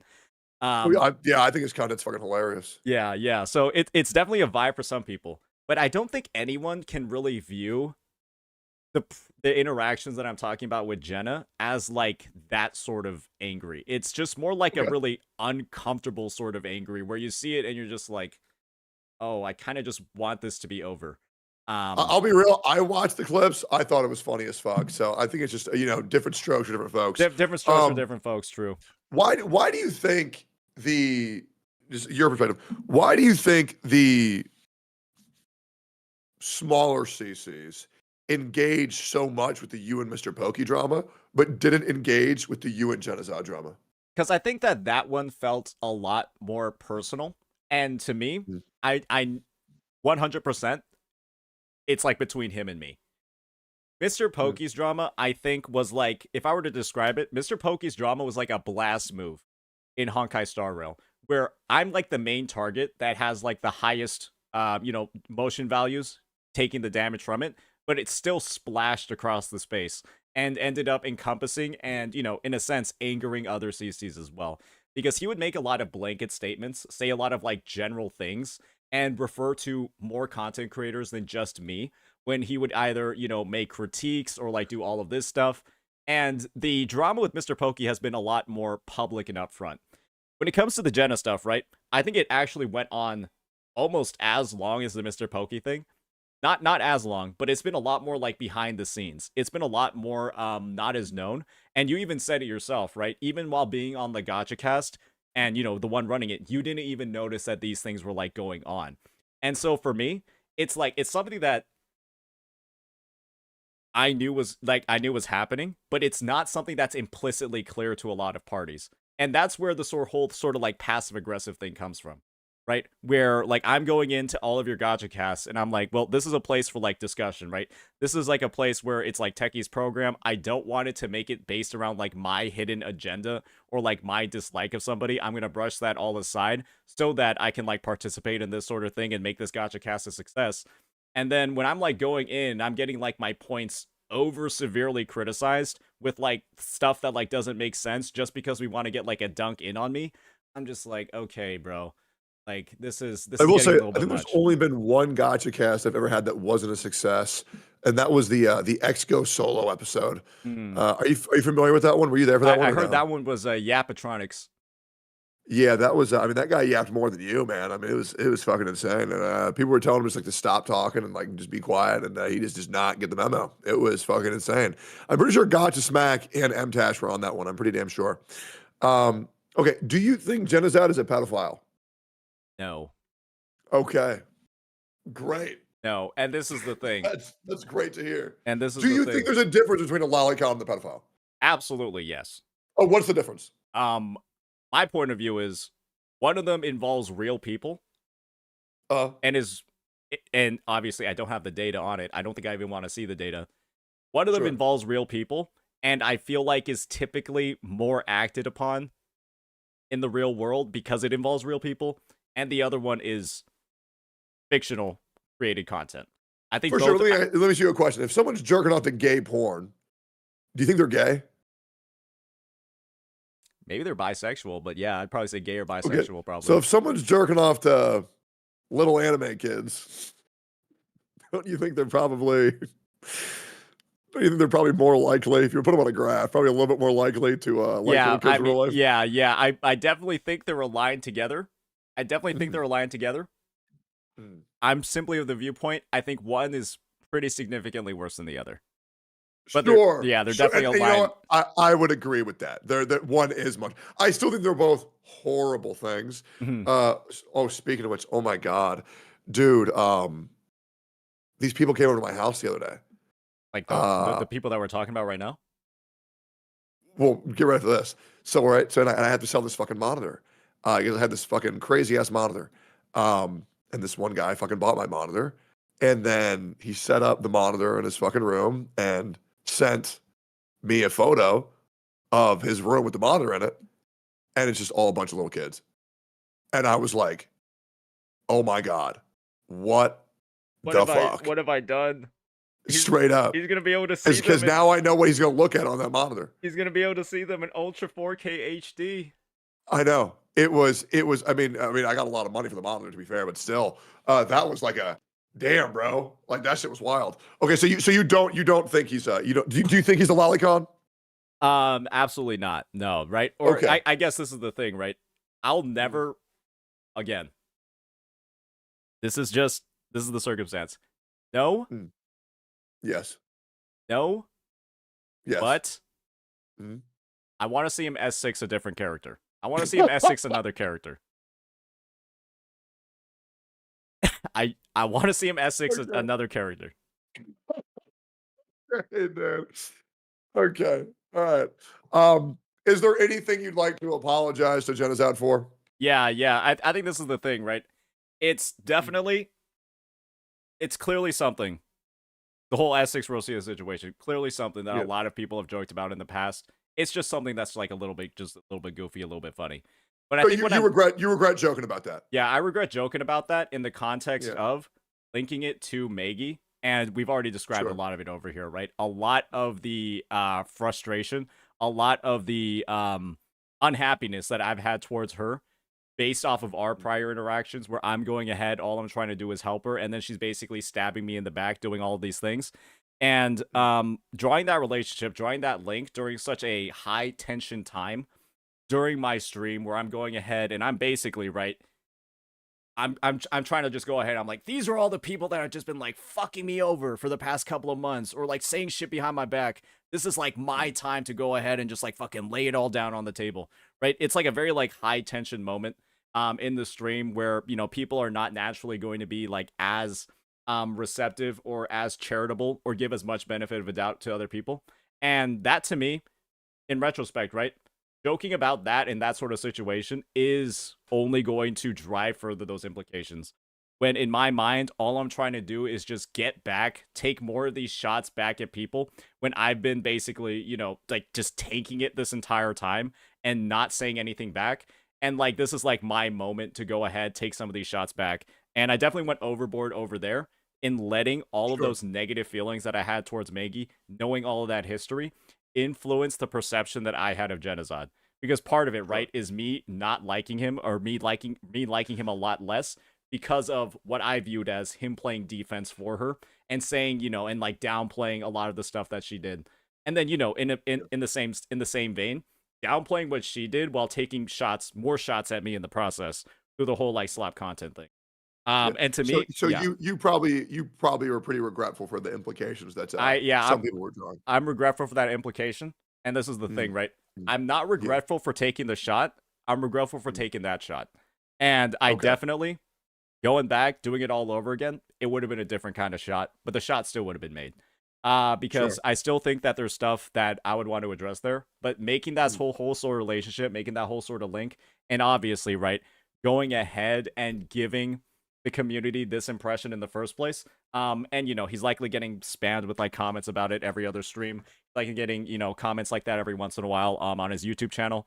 And the thing is that, yeah, I think it sucks that those comments are being made. Like, I'm actively going ahead. I'm moderating my chat. Hopefully every streamer's like moderating theirs to make sure that they're not occurring too much.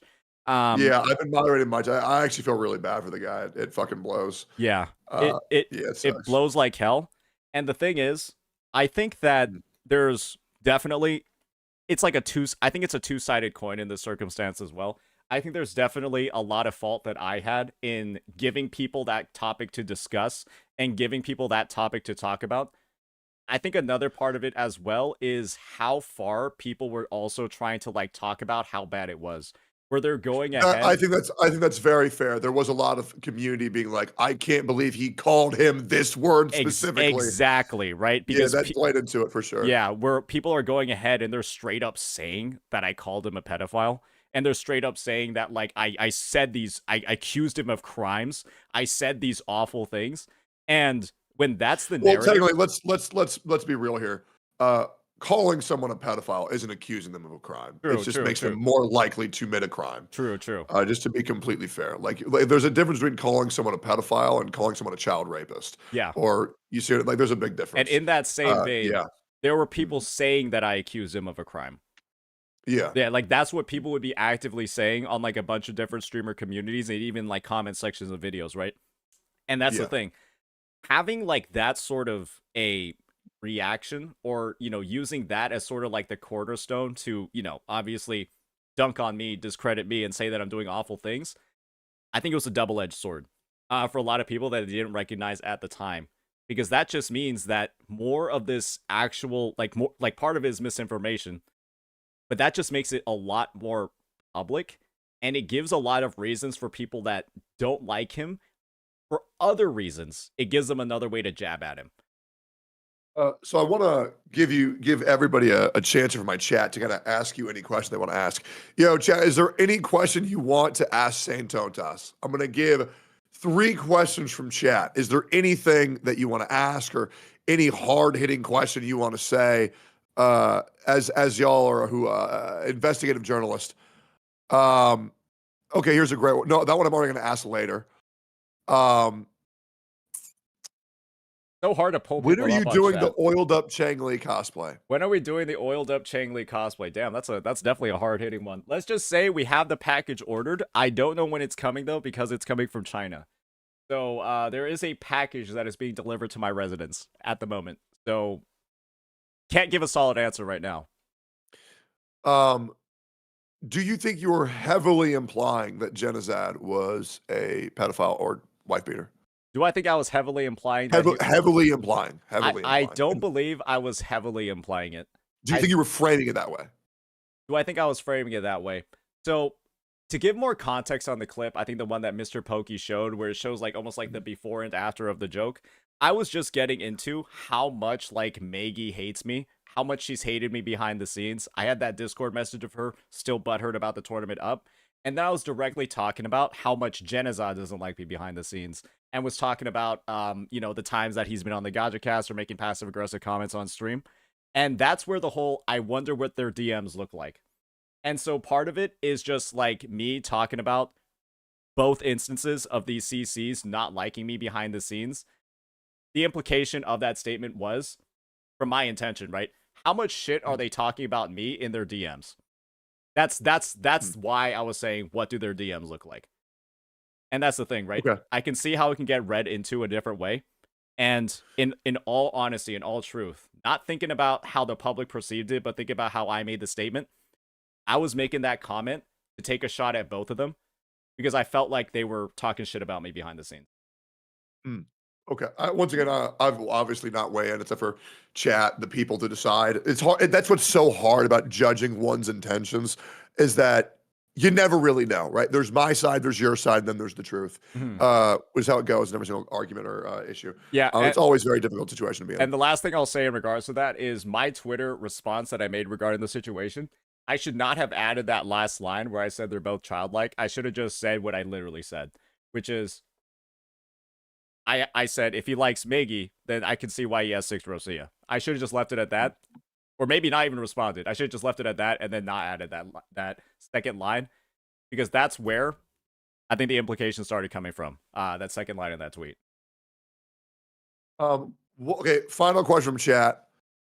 What do you think about Jenna saying you only apologize because I reacted to it? I think that was to me, that basically just solidified that I would never say sorry again.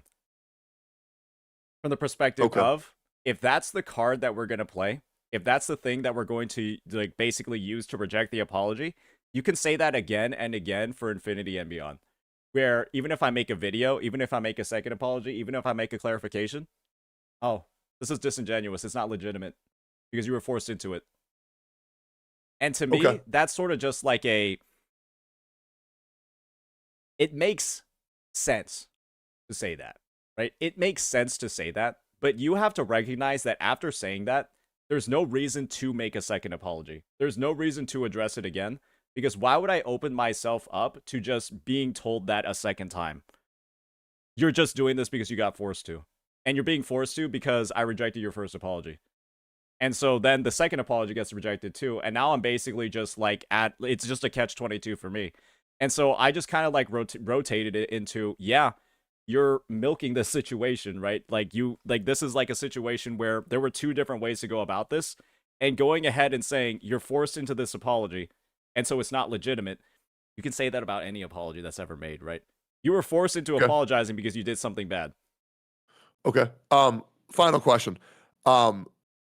Do you think you're still owed an apology, or are you just ready to move on?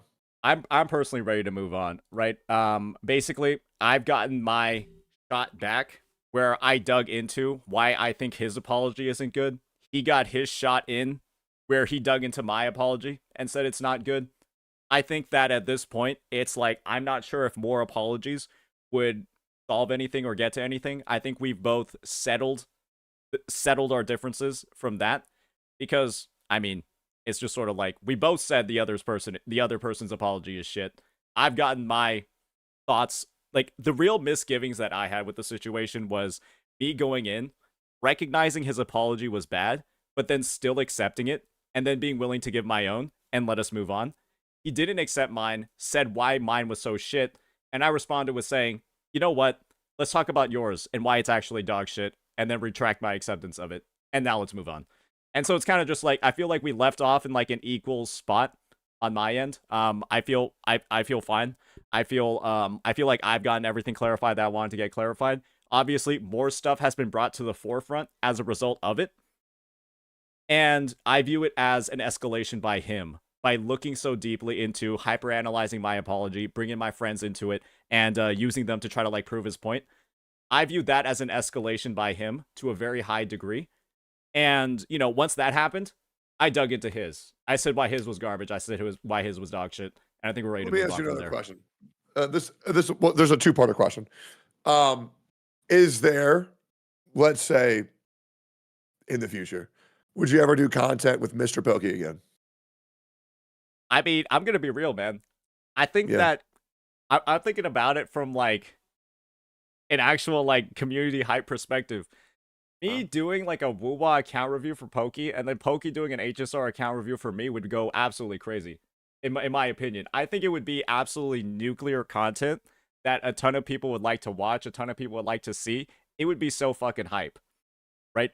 And, you know, as long as like the door is, you know, I'm not sure how open or closed the door is after all this stuff. After I'm gonna keep it a buck. It's so closed. Yeah, right. And so I'm of the opinion, right, where, like you said, right, and maybe the community perception is the same, that like I'm like the winner here from this, and he's more of like, you know, the person that's been affected more or has more of like the negative framing on the war. And so I'm open to stuff, right? I'm open to stuff, but he's already been the one that's like shut the door in my face a couple of times already, where he shut the door after the debate, he reopened the door, and then he shut it again. Okay. So would you ever do content with Maggie? Oh hell no. No, I'm good. I'm good. No, I didn't. I'm gonna get one of those rat-borne diseases. Okay. Might catch rabies. Yeah. Would you ever do content with Jenna Zed? Personally, I'm open to it, right? I'm open to like more gacha casts as long as we just behave. As long as we just behave. Because I'm gonna be real here. You can hyper-analyze, psychoanalyze all of my behavior on the gacha cast, okay? You can look into every single word that has come out of my mouth. I'm just there to have a good time. I'm just there to have good vibes, some healthy debates. And as long as he's willing to do the same, there's no problem at all, right? There's no problem at all. But if I sniff out that there's another shot trying to be taken, or like more over-aggressiveness, I might crash out. I might crash out, Teggy. Do you think that you're a psychoanalyzer? A psychoanalyzer? I think a lot of people have been using that term, and this is the thing.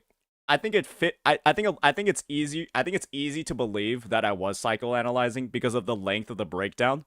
But the fact of the matter is, when I'm not getting into he's doing this because of X, Y, Z, and I'm literally bringing up receipts and I'm bringing up facts and I'm saying that, like, yeah, you can see over here, bro's mad in this circumstance. He's mad in this one. He's mad in this one.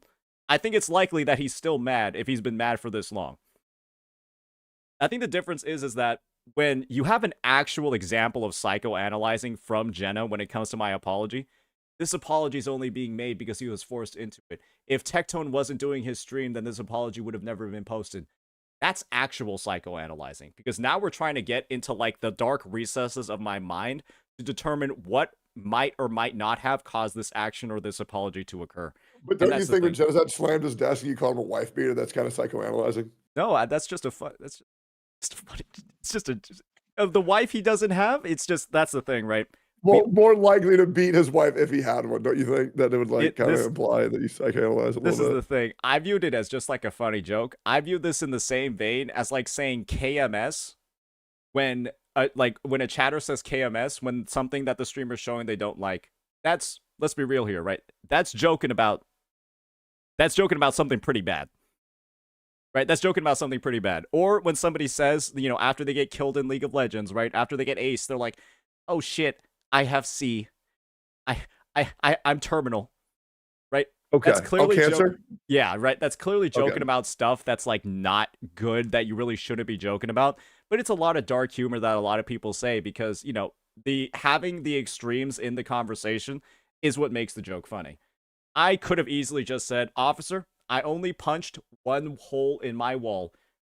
The house is okay. I only punched one hole in my wall. The house is fine, right? I could have easily said that thing too. And that's the implication, right? Is it's not as extreme as the wife thing. And as a result, in a lot of ways, it's just not as funny. And when part of my goal as a streamer, and I think you can obviously relate to this as well, right, is like entertaining your chat and saying like goofy stuff once in a while, that is, in a lot of ways, just going to extremes. You know, crude humor is a thing. And I think, you know, a lot of people in the space, especially with like this sort of audience, that's a lot of what they do. Not all of what they do, but it's like it's a good part of it. So put them on I want you to take a tier list in your mind. And this tier list for how big of a piece of shit they are. Okay? From S tier to F tier in your mind, right? I'm going to give you some names and you put them on the tier list. And I want you to be as legitimately as you possibly can. Yeah. This is the final question. I'm going to just give you some names. Okay? Atsu. S. Easy S tier. Enviosity. I would say A and B. Between A and B. Okay. Guteo. S minus. Okay. All right. Mr. Pokey.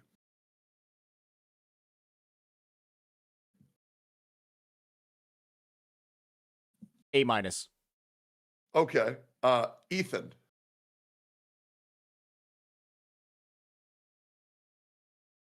C, D.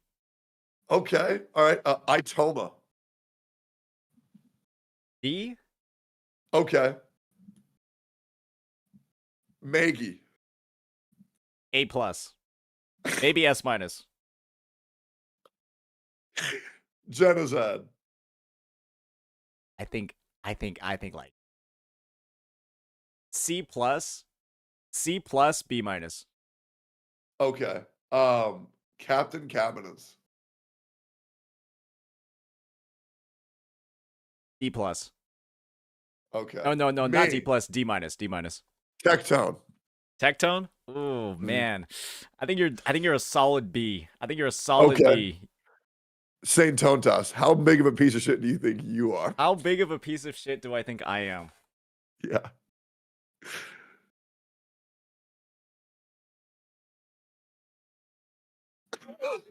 We're thinking about this, man. We're thinking about this. That's a hard question, man. That requires a lot of self-reflection. A lot of psychoanalyzing. Yeah. But I'm the best person to do that to myself, aren't I?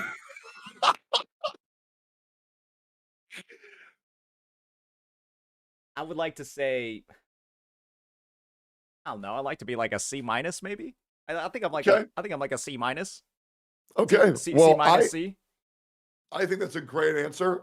Yo, chat, leave a comment on what you think every streamer was.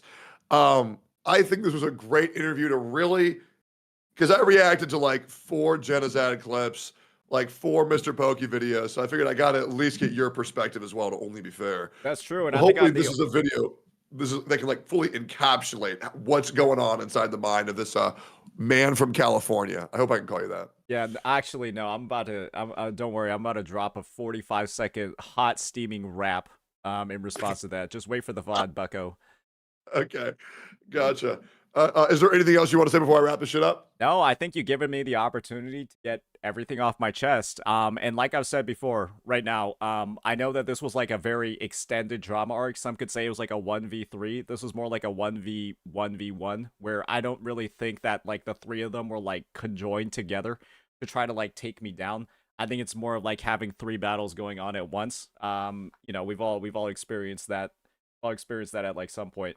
And for me, I am definitely 100% ready to move past everything. I think that everything's been settled. I've gotten everything that I wanted to say, everything off my chest, and yeah, I'm just locked in for the Wuwa anniversary and all the Claire, a little bit of that, and everything else that's going on in the space. Cool. Well, hopefully this video can bring some peace to my chat for people who think that I didn't properly represent Saint. Once again, guys, I was going to. He's just banned on Twitch. Obviously, I love talking to this guy. Yeah, it's nice to know your mindset, and I think that's good for an informative piece. Just for people to be informed on what streamer am I allowed to watch? Because I don't like what they said to this other streamer.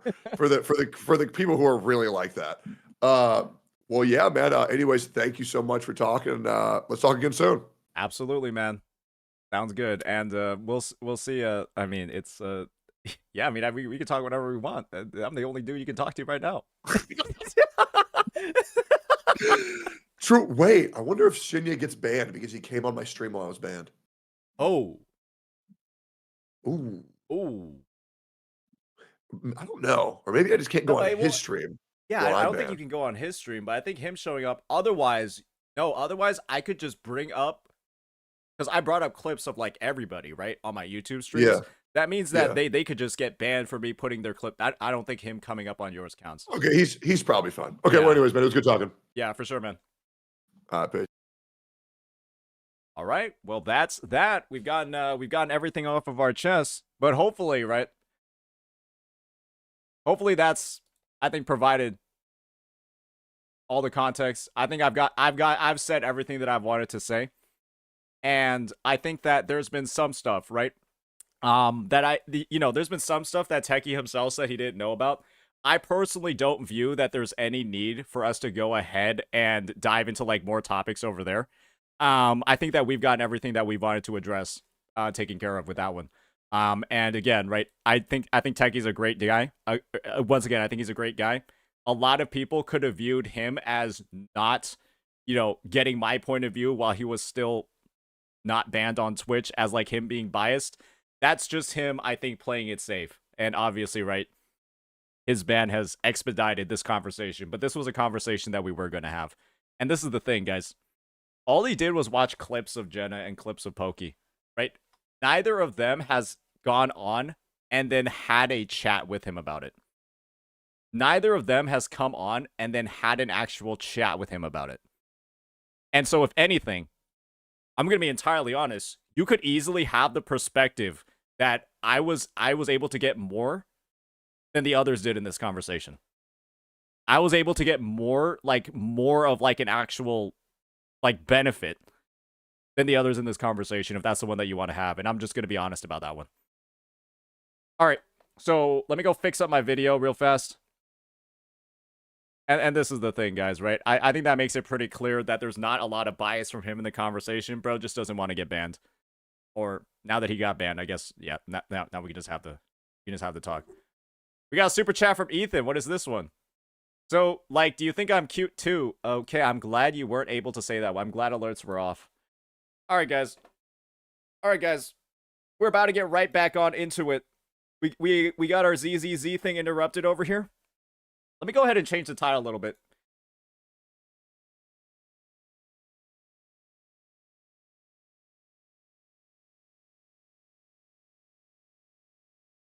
Because we're directly addressing Zzz's HP inflation today. The suffering continues. Yeah, I mean, we're on floor 7, though. I will not lie, though, guys, right? Wasn't floor 5 ridiculous?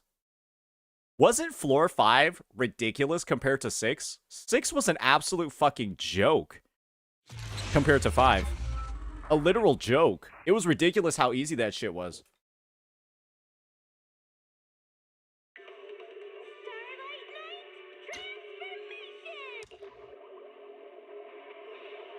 Yeah, floor 5 was actually hard. Like, actually way harder than 6. I was surprised that 6 was so short. I was like, wait, what? 6 is one enemy on the second side? Even some of the Zzz's TCs think Zzz has an HP inflation problem. Yeah, I'm glad the TCs are talking about it. All right, let me go ahead and yeah, I need to take another piss. This drinking a whole gamer subs is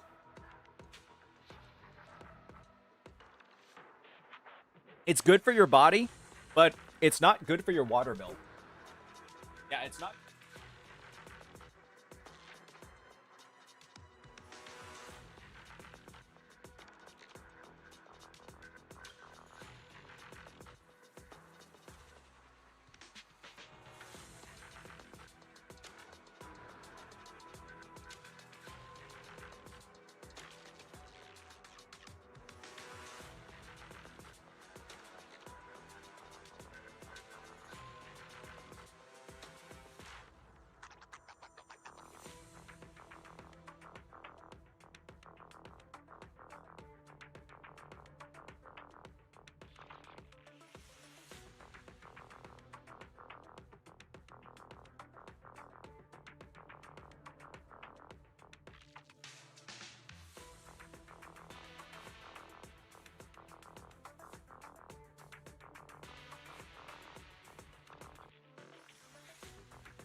Righty, alrighty, alrighty.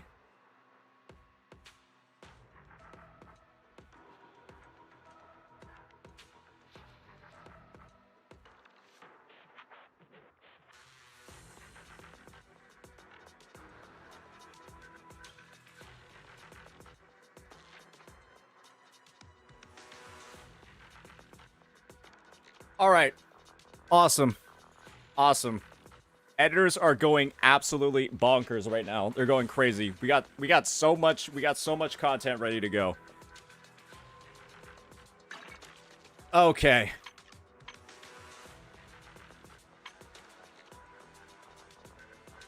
Well, would you look at that? Easy money. Hey, you banned me a few months ago. I was trolling your HSR takes. I just wanna say I love you despite the shit I say. We Your might chat's a snooze though. Less than 3. Hey, appreciate it, Kerfuffle. I think we're just gonna go ahead. We're gonna unban a lot of people from our Twitch. I think we're gonna unban a lot of people from my Twitch when we get back. Yeah. There's a lot of people I should probably unban just for the sake of it. Yeah, we'll probably do that. But yeah, we've got I think we're ready. I think we're ready to go. All right, ladies and gentlemen, we are back at it again after our brief interlude with the good old Tectone. Let's give Shiyu 7 a try. This already looks diseased. This already looks diseased. All right. So, this is the path I follow. I'm thinking that we give this a try Eradicate all with this evil. team. Throw in Butler for some ER. Officer 148. And let's use our pure ether team down here and see if we can cook a little bit. Let's see if we can cook a little bit here with this one. I know they're ice resistant, but Miyabi, hopefully she'll be okay.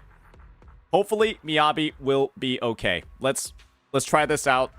We don't have Electro. Hopefully it clears. Let's see how the first side does, and then we'll go from there. Clueless. Miyabi ignores resistance. Hopefully. Just reverse the teams. We might have to reverse the teams.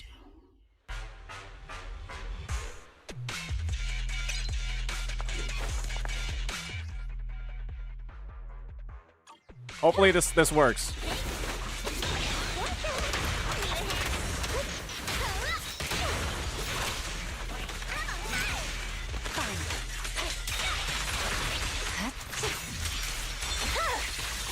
My blade is already here. I want to just reset there. I want to reset there because we didn't hit that last dude, but we're destroying them. We're destroying that first wave. Bro, your grouping sucks. Yeah, with no groupers. With no groupers, the grouping kind of sucks. Agreed.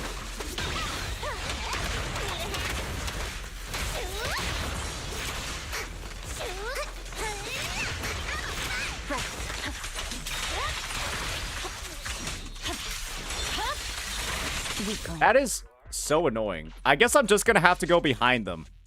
Behind them.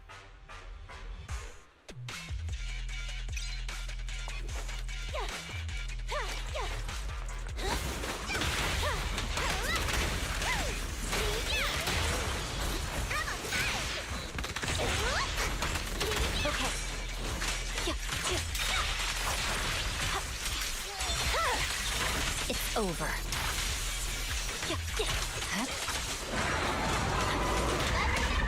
Okay. My turn.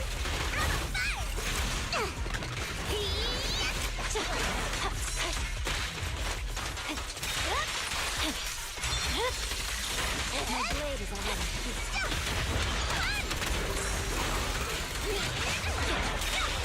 press forward. Yep, okay, we got it there. It's over. Need a hand? Hey! Let's have some fun! I swear on my blade. Yeah.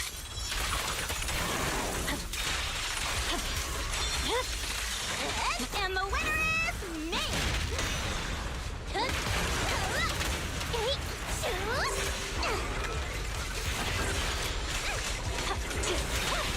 I'm unstoppable. What? Time to heat things up.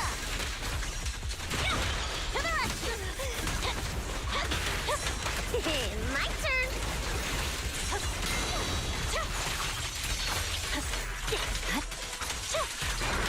Red zone. Restore order. I'll try to play the battle.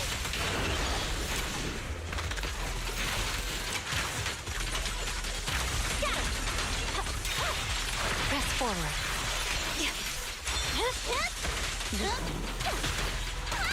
This party is just getting started. Ice Whip. Victory. The only option.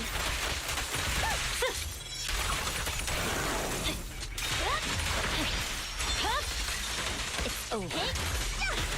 Need a hand?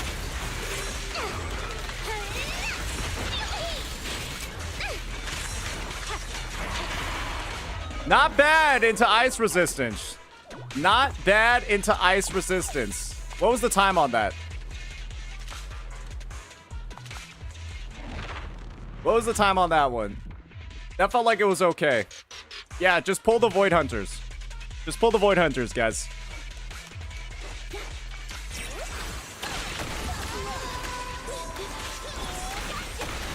Okay, that's definitely not the black hole that I want. Yeah, I don't want it there.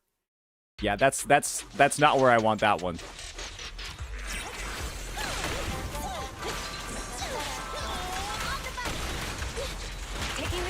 Wait, why is he in the... This is like playing Wuwa, except actually worse. Bro straight up just...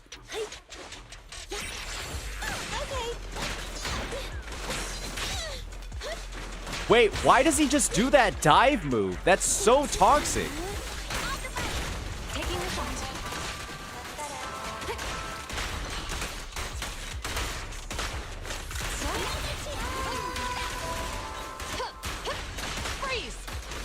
That is so toxic, it's unbelievable. I don't even know how you're supposed to... Why is this one harder than the ice-resistant Miyabi?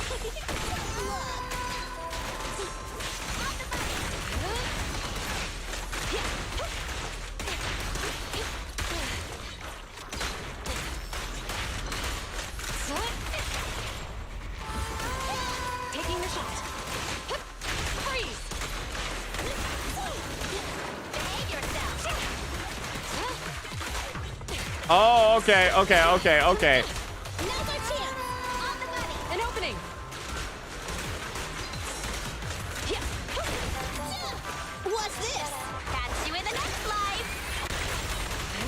Enforcer K-22. Maximum firepower.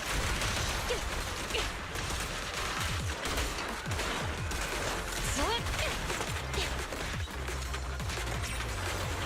Right back at ya. Gotcha. Taking the shot.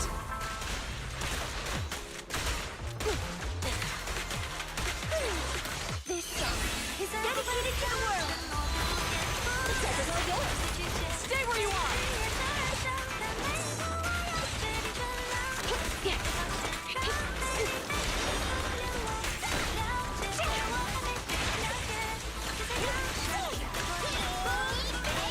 An opening. Okay.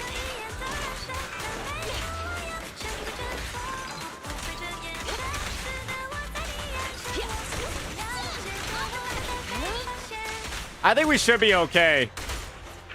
Tough luck.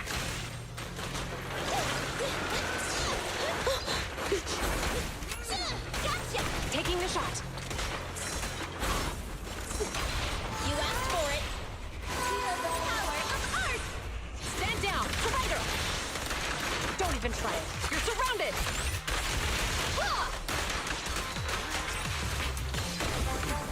Remember to smile. All right, I think we got it there.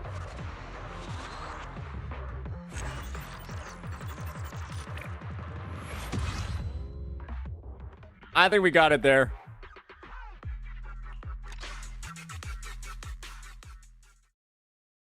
And guess what? And guess what? I think part of that is me having the premium ether team. I think a big part of that is me having literally the premium ether team. I think that's pretty fair to say as well, ladies and gentlemen. The enemy is ether weak. And I have straight up Astra Yao and an M1 Zhu Yan. So yeah, I do have the right character for this. I don't think I'm clearing very easily without an Astra there. To be honest. That's just my take. That's just my take. And the thing is, I think this just lends more credence to how absolutely broken certain characters are, where I'm going in and I'm clearing the ice resistant side. I'm just putting in Miyabi for fun. I don't even have electro anomaly characters to pair her with. And we're just like completely destroying that first side. And we're just completely destroying that first side. So again, I don't think I clear this without Miyabi. I'll keep saying it. I don't think I clear this without Miyabi, and I think I'm really struggling without Astra. And these are two of some of the most broken units in the game right now. Let's be honest here, right? I think Astra, Yao, and Miyabi are currently in the state of the game the two must-pull units. I think they're the two highest recommendations that any person can make when it comes to this game mode. I don't think there's anybody that can disagree with that one. If you had Silver Ambi, you'd be fine. How are you making an argument to pull for Silver Ambi when I'm taking Miyabi into the ice resistant side and then clearing normally? That just I think all that does is it lends more of a problem with every other unit in the game that isn't Miyabi. And I'm going to be real here, guys. I'll bring it up. I'll bring it up again. I'll bring it up again, guys. I think that this character is going to be the same thing. I think that this character is going to be the same exact thing. Where if you don't have her, and the HP continues inflating like it has been right now, we're at 64% above, I think you're going to have a lot of troubles. A lot of troubles. And so, yeah. It is what it is. Check DMs. Check the tier list. Yeah, let's take a look at the Pride Win tier list real fast.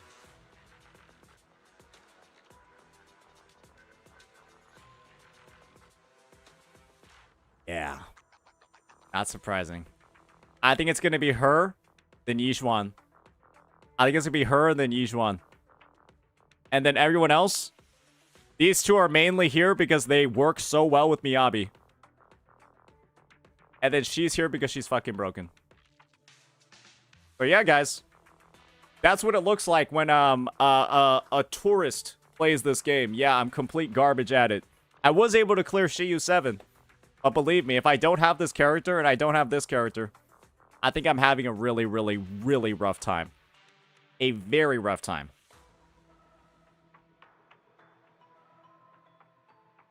So yeah, that's that. Let me know what you all think. Peace.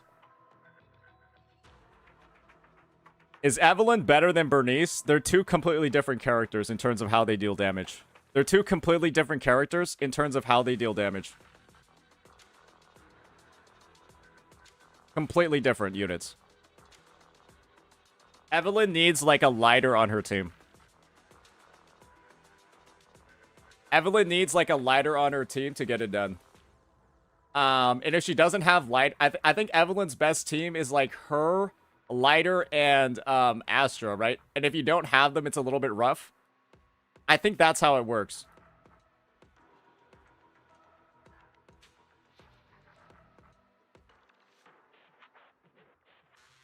All right, 1 second, guys.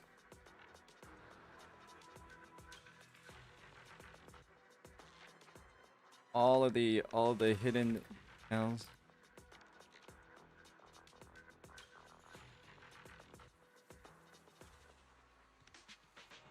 One second, guys.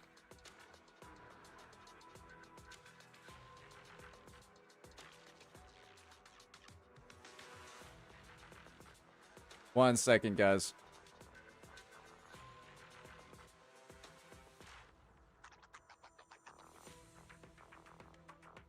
We got that Zani character or unit showcase react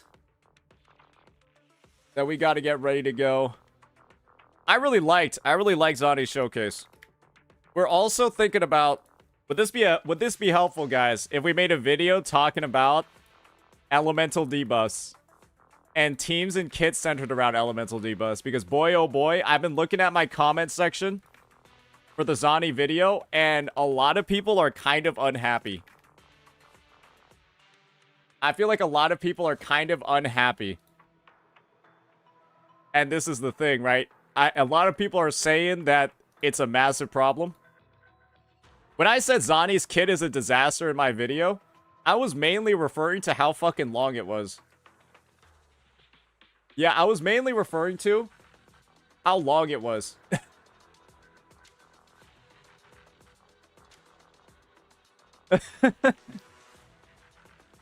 And this is the thing, right?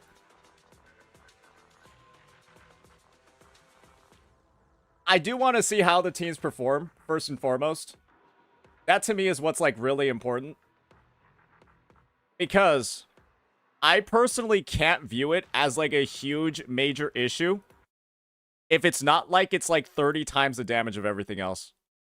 You want to know why archetypes were such a bad thing in Honkai Star Rail? Because once you had the Super Break team, Sarah, if you're still here, do you think you could get like numbers for me on the damage of Super Break and follow-up teams? If you're still here, I know you're like the HSR expert. Having information on like the damage increase that having the full Super Break and then having like the full, okay, because this is the thing, right? Having all the pieces of the Super Break team was such a massive boost in your damage compared to every other team in the game. And this is the thing. If Zani is just dog shit without Frazzle, then it's like not that big of an issue. She's just a bad unit. Right? If Zani performs at like a regular level to like a Jinsei, to a Carlotta team with Frazzle, and then without Frazzle, she's just awful, then she's just a bad unit then. But if Zani with Frazzle is like 30 times better than other teams, then it's a problem. Because that was HSR with Super Break and follow-up teams. Where if you have the full core, you have all the units, you're doing like way more damage than every other team before. Right? You're doing way more damage than every other team before. And if she needs Phoebe to be functional, she's just a bad unit. But I don't think she's unhealthy for the game. So what teams? I think just like the Super Break team of like either HMC or Fug You with Firefly or Rappa. Just like looking at like the Firefly or Rappa teams with like Ron May and then maybe Lingshaw and all that stuff. Comparatively to, you know, the other free-to-play teams before. Even like the Acheron ones, the Dan Hungs, the Jing Lius, all of those. Because we got to think about it from the perspective of... Yeah, we got to think about it before. From what the other popular teams were.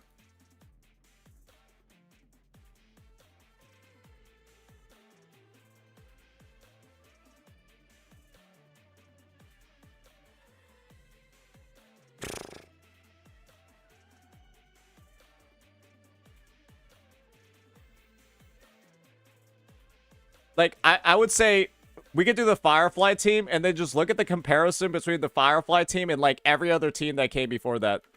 Even some of the premium teams, too. I think that'd be perfectly fine.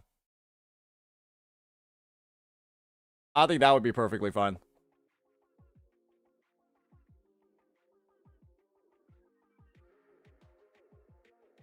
Are you going to live test Zani when she comes out? Yeah.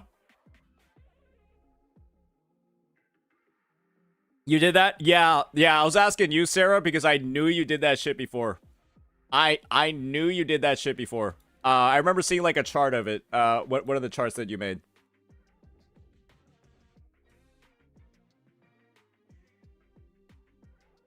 And this is the thing, once again, I'll still be continually saying, right? As long as it doesn't severely out-damage every other team, and content isn't scaled around Zani's team at a baseline, it's not a big issue. I am concerned if she's heavily dependent on Phoebe. Right now, it seems like she is, right? To reach her full damage. And this is the thing. If her full damage is just, like, at the level of current meta teams, like a Carlotta, Judge, a Shorekeeper,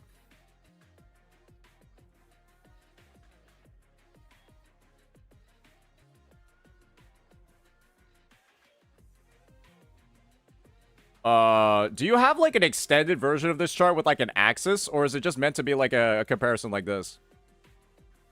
Let me see over here. I feel like this is a... Oh my god. Miyabi / Jing Liu, Evelyn Argenti, S0 IMB Ratio, Black Swan, Acheron, Boot Hill, Firefly. It's meant to be a comparison because the raw numbers are different in ZZZ. True. Okay. Yixuan, rumored to come in 2.1. She's coming in 2. Version 2. Right? Because why would they start drip marketing her now? She's coming in 2 versions. Why would they start drip marketing her now? She's coming in 2 versions. That's my take on it. She could come in 2.1. I don't know why she would if they're already drip marketing her now.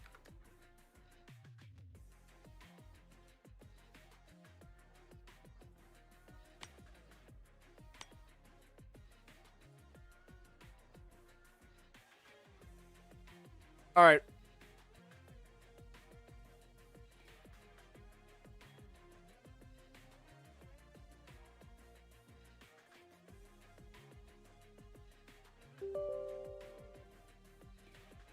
Let's get Wuwa ready in the background.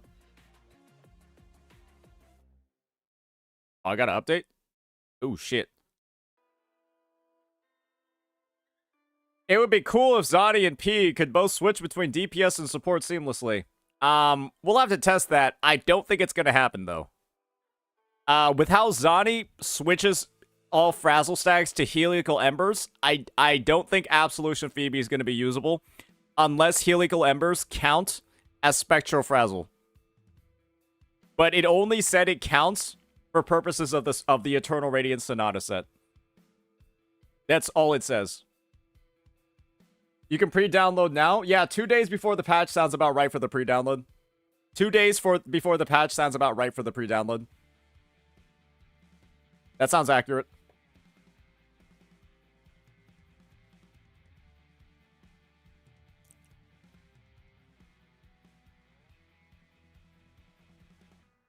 We have 2 examples of bullshit design in Zani and Arrow Rover.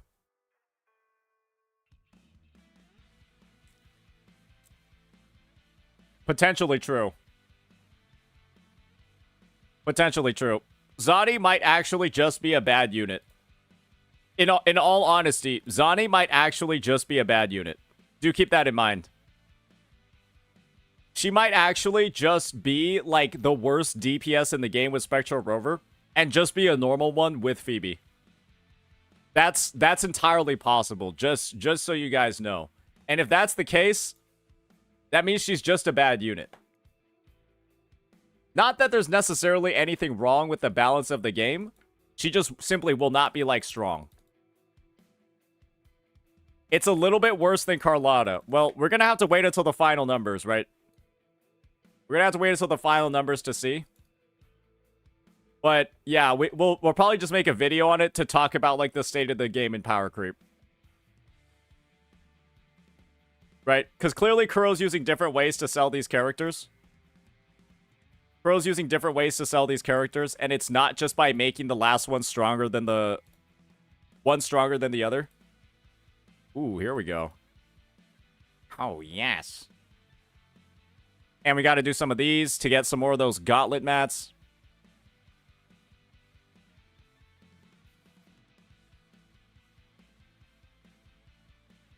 Guys, this is the thing. You can't get too mad at the devs. You can't get too mad at the devs for making characters that are too weak. Holy overcap. You didn't see that. You didn't see that. I prefer this over Power Creep. True. I mean, this is the thing, right? I'd rather they sell characters that people really want to buy and make them, like, not as strong. I.e. Cantarella. Because I'm going to be real. Cantarella kind of one of the... Cantarella is one of the lowest value units in the game. Cantarella is one of the lowest value units in the game. It is not... I would not advise anybody that's, like, playing for meta to pull Cantarella. Right? I don't think anybody can. Right? In good faith, actually tell you to pull Cantarella for meta. Like, the only meta reason to pull Cantarella at this point in time is if you want to play Jinxie and Carlotta teams at the same time. And so your Judge is, like, occupied. Right? You want the best in slot Jinxie and then the best in slot Carlotta team both on at the same time. Right? That's the only reason currently to do that. Because then you'll be able to play Jinxie's best team and then Carlotta's best team at the same time. But if you're willing to split Jeja and let her work both sides, and you don't need to play Jinxie and Carlotta at the same time, there's no reason to.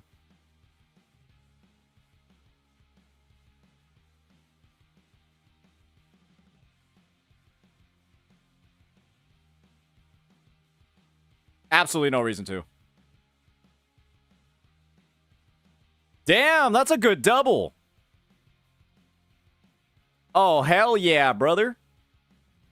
Hey, we're pulling Zani's weapon as well, so we're pulling Zani's weapon as well, so we gotta do some grinding here for sure.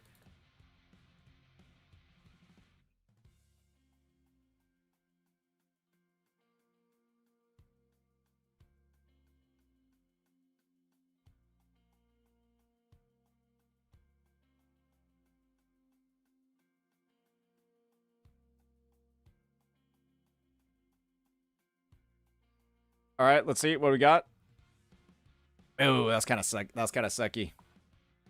All right, we got a couple of days to keep grinding like all the other mats, but audio, we don't need audio for the video that we're about to do. We don't need audio for the video that we're about to do. Holy shit, what is even going on?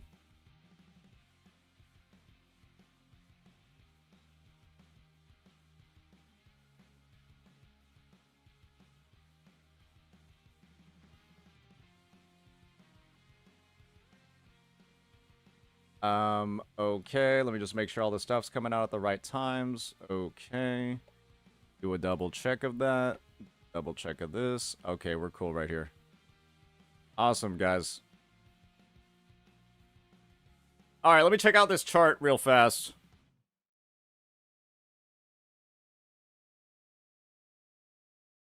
Rappa, Firefly, Boot Hill, Acheron. Ooh, okay. Yeah, Rappa's crazy. Rappa's crazy. And then Acheron with that. Okay. Well, would you look at that?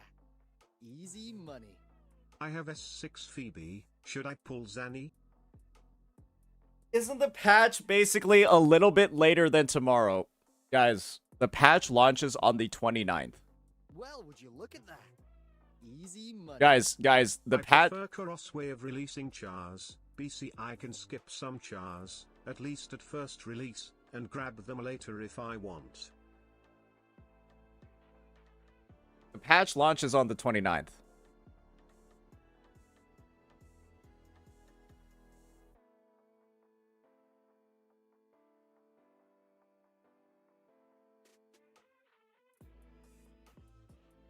And so Asia gets the 29th. It's tomorrow night in NA.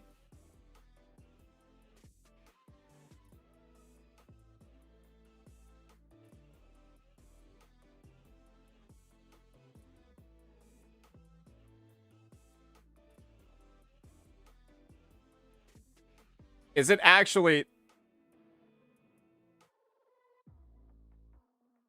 29 morning EU? Isn't that 32 hours? Guys. In Asia, it's tomorrow.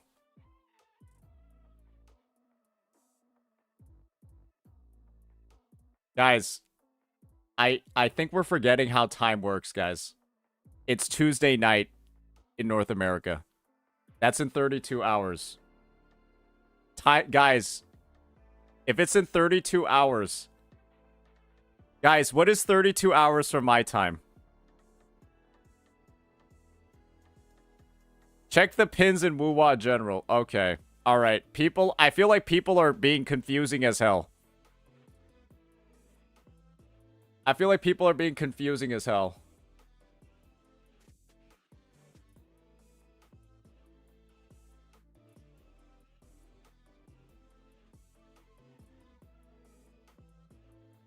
Okay, so I guess our YouTube. Oh, okay, this is the thing.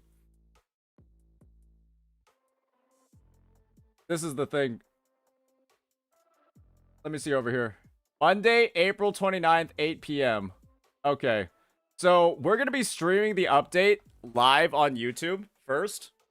We're going to be streaming the update live on YouTube first, and then we're going to go back to Twitch the morning after that. If these times are right.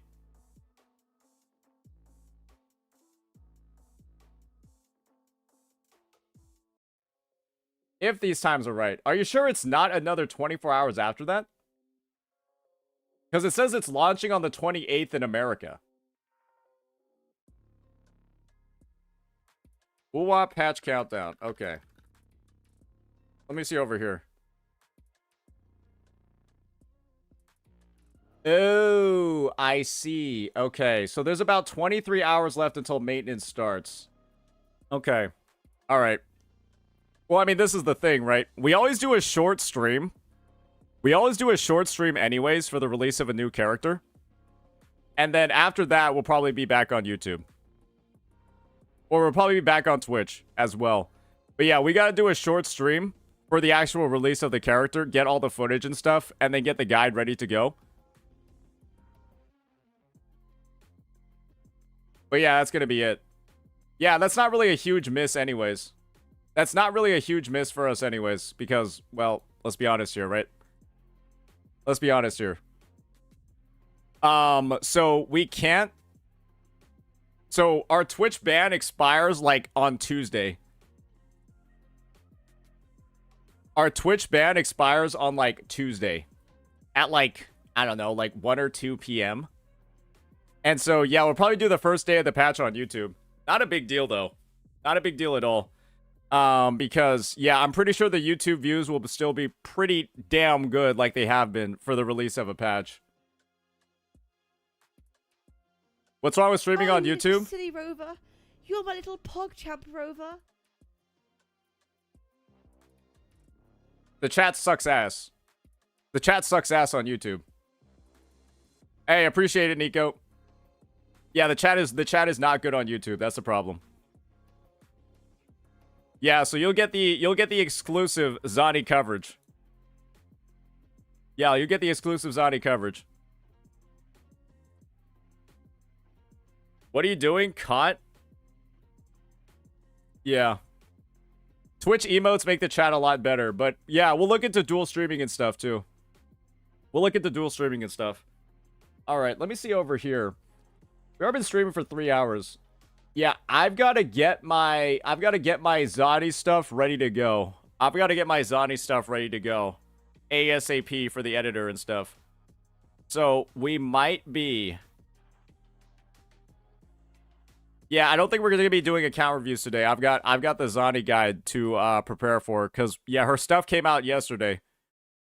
Her stuff came out like 2 days ago, and so we're almost finalized on that. Yeah, it might have to be a little bit shorter.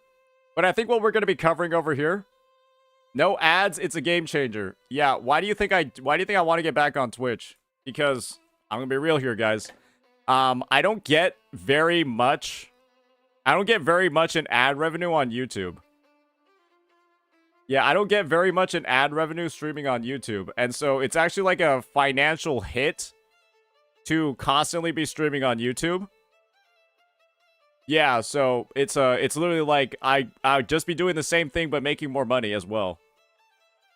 So it's like, to tell me to stream only on YouTube is basically you're telling me, hey, can you stop can you stop making money so that you can do this for me? And it's like, no.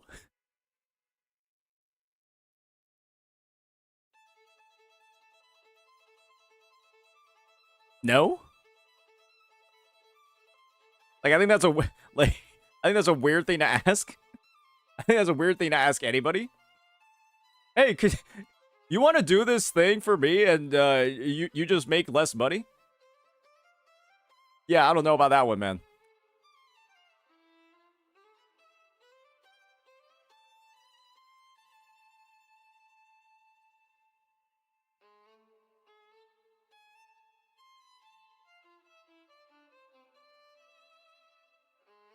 Using the required damage tab would have been more future-proof. I don't think it matters too much. I think just looking at the HP numbers and the required damage numbers were about the same, Kaiser. It was like, there was like a 1% difference increase between the two. Like, barely a fucking difference between the two. So, yeah, I don't think it's a huge deal. Not too much at all.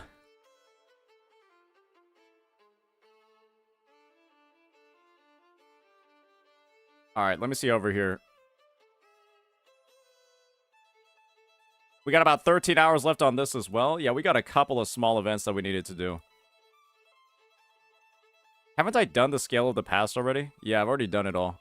Okay, I have like a couple of small things I need to do tonight then. A couple of small things to do tonight then. Okay, we gotta do the weekly event as well. All right.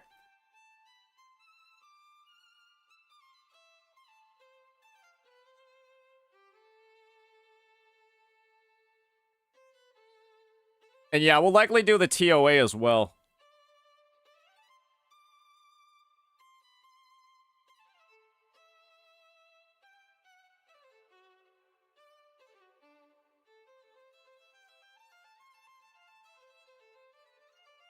Let me pull up Zani's kit. Let me pull up Zani's kit as well.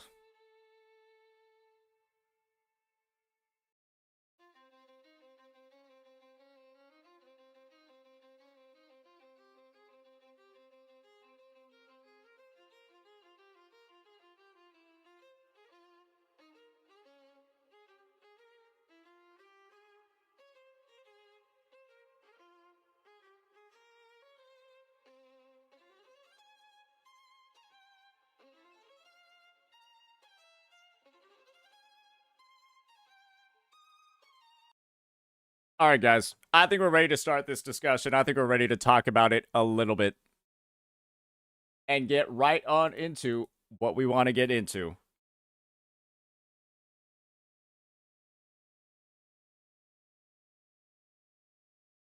All right, ladies and gentlemen, I think it's time for us to address the elephant in the room. The elephant in the room when it comes to negative status effects, what they're doing in Wuthering Waves, and some of the issues that a lot of players are kind of having with their implementation. Because it is no surprise at all, and it's no lie at all, to say that Zani, who we're seeing over here, we've got a bit of her kit pulled up, is going to be one of the most reliant characters in the game. And the reason why I'm saying one of the most reliant characters is because she functionally will not be able to do pretty much anything in her kit if she doesn't have a resonator on her team that's able to inflict spectral frazzle on enemies. Because, well, she's not able to build up her helical embers, which are essentially required to build up her blaze. And that blaze is required to actually deal damage in her liberation, which is the main source of her damage. And the thing is, a lot of people are looking at this and drawing comparisons to other titles. They're drawing comparisons to games like Genshin Impact. I've seen, let's just go ahead and actually take a look at some of the comments that I've been getting on my recent video, Zani's kit is a disaster, where I said that Zani's kit was a disaster, and I was mainly referring to, A, how fucking long it was, and not necessarily the intricacies weaved into a lot of its interdependencies. And so, I just made this post over here saying, you will not be able to leverage the full power of Zani's kit without Phoebe. You cannot reach full blaze in a regular rotation with Spectral Rover. You'll likely only be able to reach 60 out of 70 stacks. This will cause Zani's Inferno mode to deal significantly less damage with less of her enhanced heavy attacks. You'll also miss out on Phoebe's 100% Spectral Frazzle amplification on her outro skill, which will be a major hit to her DPS. And so let's go ahead, let's take a look at that. Let's sort of break down what a lot of my thoughts are in regards to some of the responses. I think there's one in particular that really stands out in this situation. You dropped Citlali and Mavuika for Phoebe and Zani. It's more of the same corporate greed. At least you'll be fueling the competition, and that's good for the consumer. And so this is the thing. This is the thing, right? A lot of people are bringing in Citlali and Mavuika as two characters that heavily synergize with each other, right? And do way more damage than everybody else. But I think that what a lot of people aren't really recognizing, right? What a lot of people aren't necessarily recognizing is that, well, the damage numbers introduced by Citlali and Mavuika are way above and beyond anything that has been in the game before. And what I want to do, or what I want to show you all, right, is a bit of data, a bit of some simulations that people have been running to indicate, right, how strong some of these units are. Wait, does anyone have, like, team DPS charts in Genshin? Does someone have team DPS charts in Genshin? I'm trying to, like, find one right now. I'm trying to find one right now, and it's like, none are coming, like, off the search.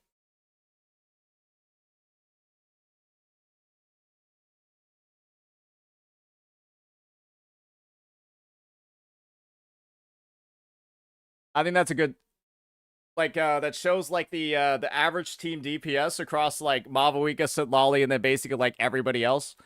I feel like we've had a lot of those made before.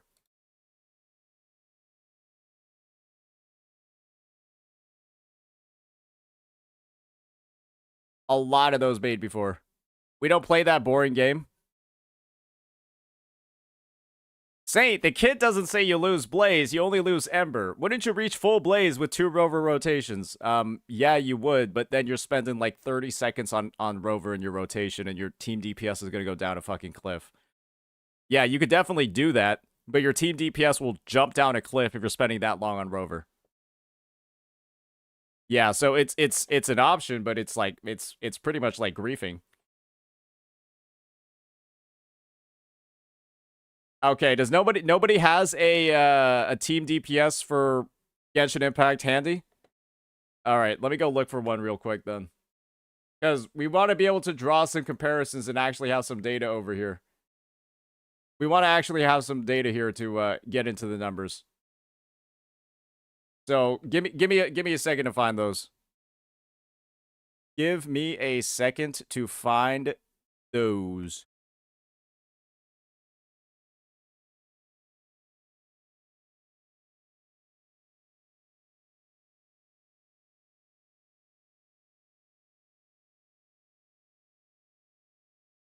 Can we put links in here? I don't think YouTube allows links. It's really and that's another reason why I don't like YouTube chat that much.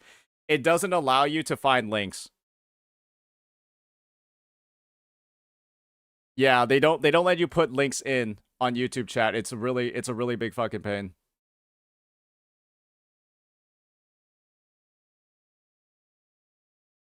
Yeah, I don't know why they don't let you post links. You can't even like change your moderation settings to show links. Yeah, you can post it on the Discord and then mods can link it.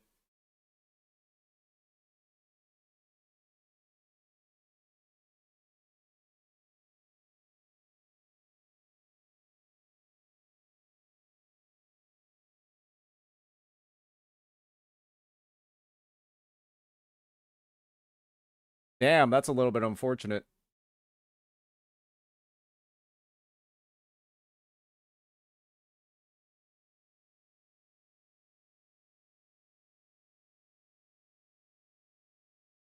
Out on 9/8.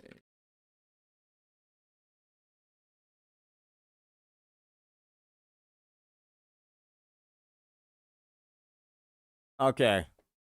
Alrighty.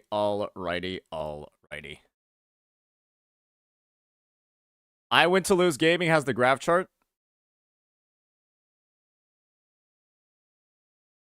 Man, yeah, this is the one massive fucking downside of YouTube. Let's see over here.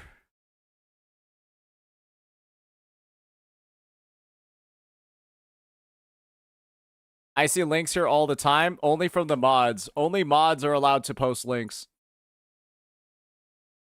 There are no other links allowed, basically.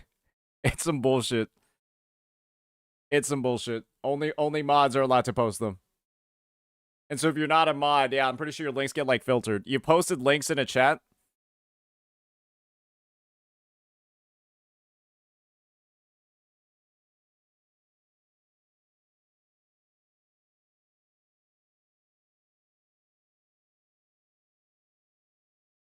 Well, let's see.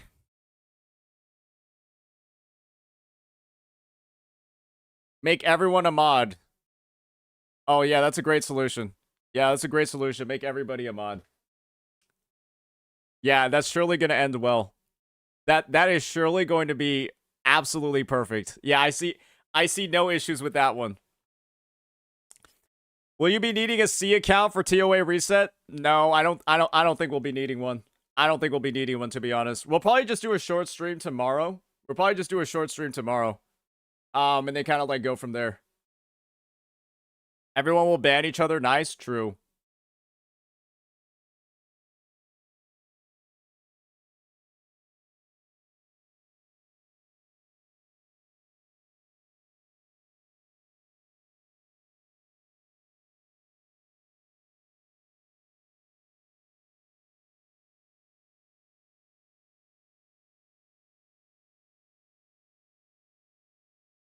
Patch launches in about...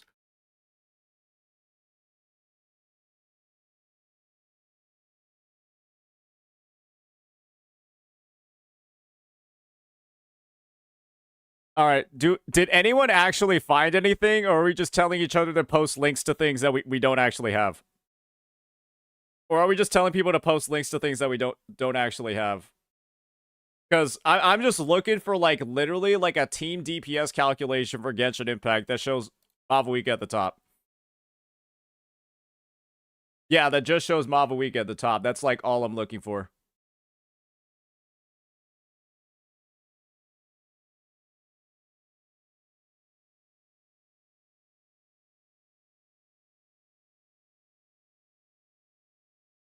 Okay, all right. I guess we don't have it. I mean, I could just make this video after she releases as well. I could also just do that. I could just also do that. And yeah, I could just look for it on my own later. Not like a big deal. But yeah, it's no skin off my back. Absolutely no skin off my back, sir.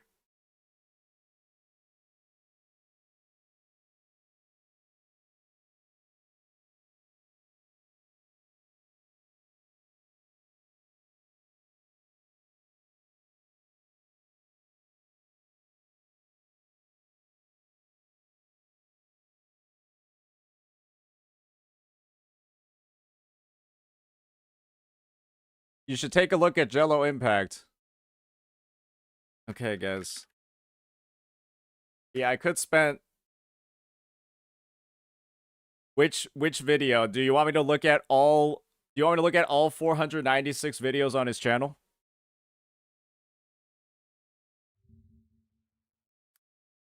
Oh, here we go. Okay, now this is something that's actually good.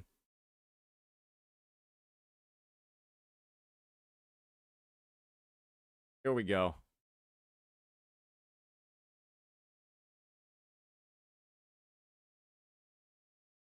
What is wrong with fucking... Okay.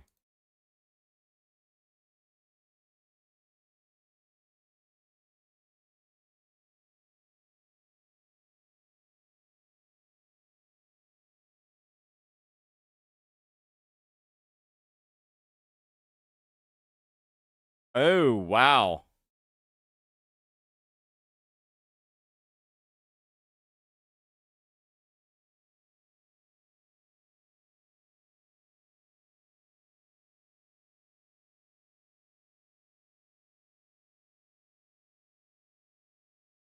Yeah, yeah, when every other unit in the game was originally doing like 60k damage and she's out here doing this much. Yeah, I mean, hey, right? I mean, hey, that's pretty good. Why are they doing season? Wait, where's the one with Sitlali? Where are the teams like with Sitlali? Are these just not in here on this sheet? Jesus Christ. Surely this is like... They didn't have the okay. Well, I guess we'll just hold off on this one. Because yeah, this is not particularly helpful. I'm going to be real with you. Yeah, this is not particularly helpful, unfortunately. I can't really Yeah, I was like, this is only for like one character. All right. I guess I'll just look myself then.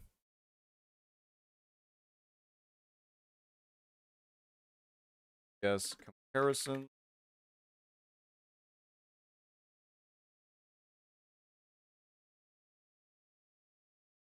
Okay. Yeah, I guess this website was the right one to do.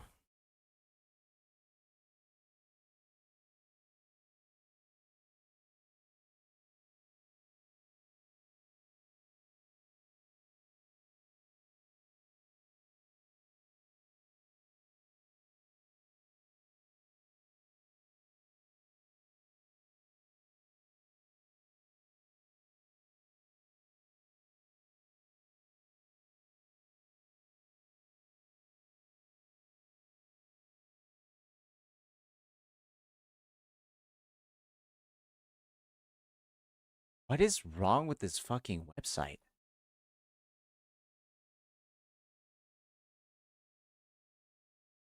Does this website not have fucking Sitlali in here? What? Is she too broken that they... Like, I'm literally looking at this shit, and I'm trying to find where Sitlali is, and she doesn't even show up. They literally got characters released after her. Are they trying to hide this data because she's too broken? All right. Well, that's a little bit disappointing. Yeah, I thought we would have like at least like one fucking chart, but I guess we don't have it. I guess we don't have the chart. So that's that. That's a little bit unfortunate.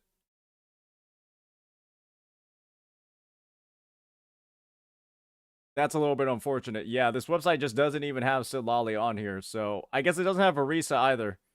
Yeah, maybe they're working on that. Maybe they're working on that. Okay, that's a little bit unfortunate. That is a little bit unfortunate. That sucks. Snake says the Mavuika and Sitlali info is in the spreadsheet. Yeah, I was saying like just looking at like numbers. Oh, I see why Sitlali's not in here. Because it's not on the GC Sim website. Okay, I see. They got it right here. Yeah, the DPS is just stupid. Yeah, 100k plus. 100k plus compared to every other team. Okay, then maybe we can just go about this. Yeah, maybe we can just go about this and get into the info. Get into the actual video.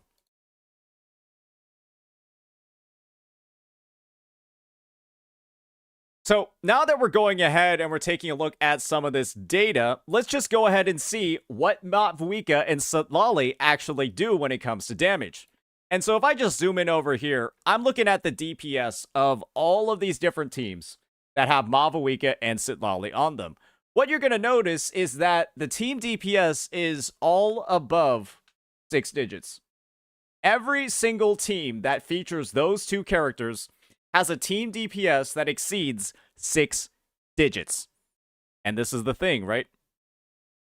When you look at any other team that doesn't have Sitlali in there, we're seeing DPSs like 90k, 70k, 91, 79, 89, 74, blah, blah, blah. And you can see that there's a big gap. However, one thing you also have to keep in mind is that these numbers over here, 90, 70, 91, 79, 89, 74, that's the damage that every other team in the game does. That is the damage that every other team in the game does. Your meta Nuvalette teams, your meta Al-Haytham teams, your meta Zhao teams, they're doing DPS like this. And the fact of the matter is that when you go over and then you combine Mavuika and Sitlali together, they're doing so much more damage than every other team in the game. And that is when, ladies and gentlemen, this whole situation in Genshin Impact becomes much more of a problem. Because guess what? When you have the damage in the game getting that high, when you combine Mavuika and Sitlali together, then that means that some other stuff needs to occur. Like, and let me just pull it up. Let me just pull up a recent example of it.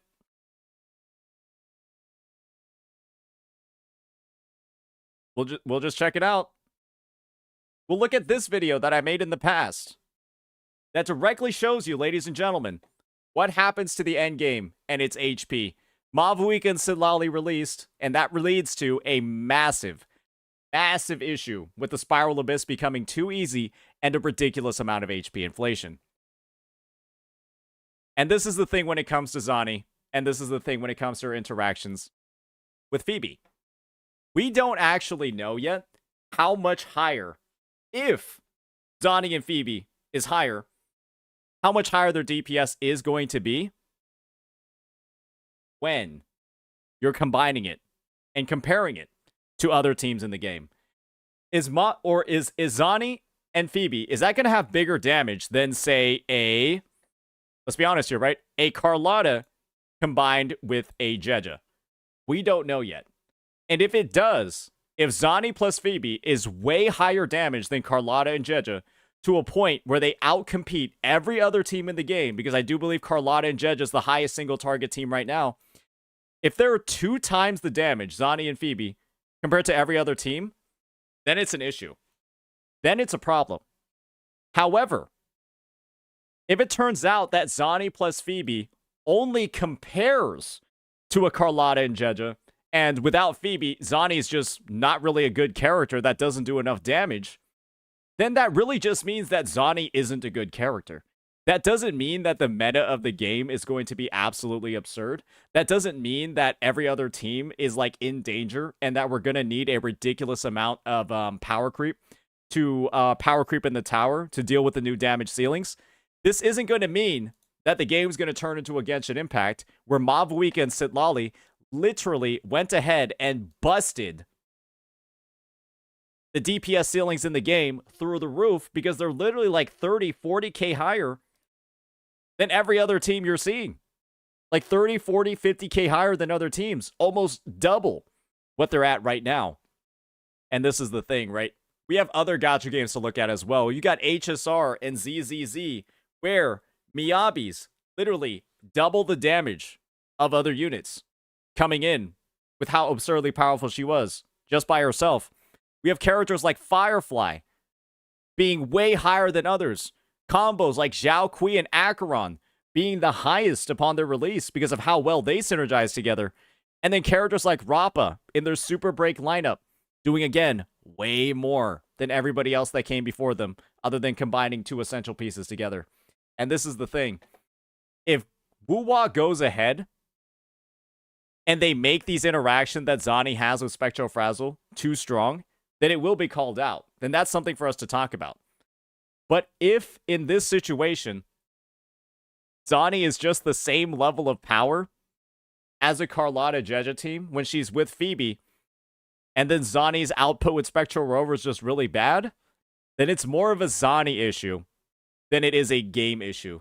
That means that Kuro Games is basically going to be releasing characters like Zani who don't necessarily have the same damage potential as others without their premium option.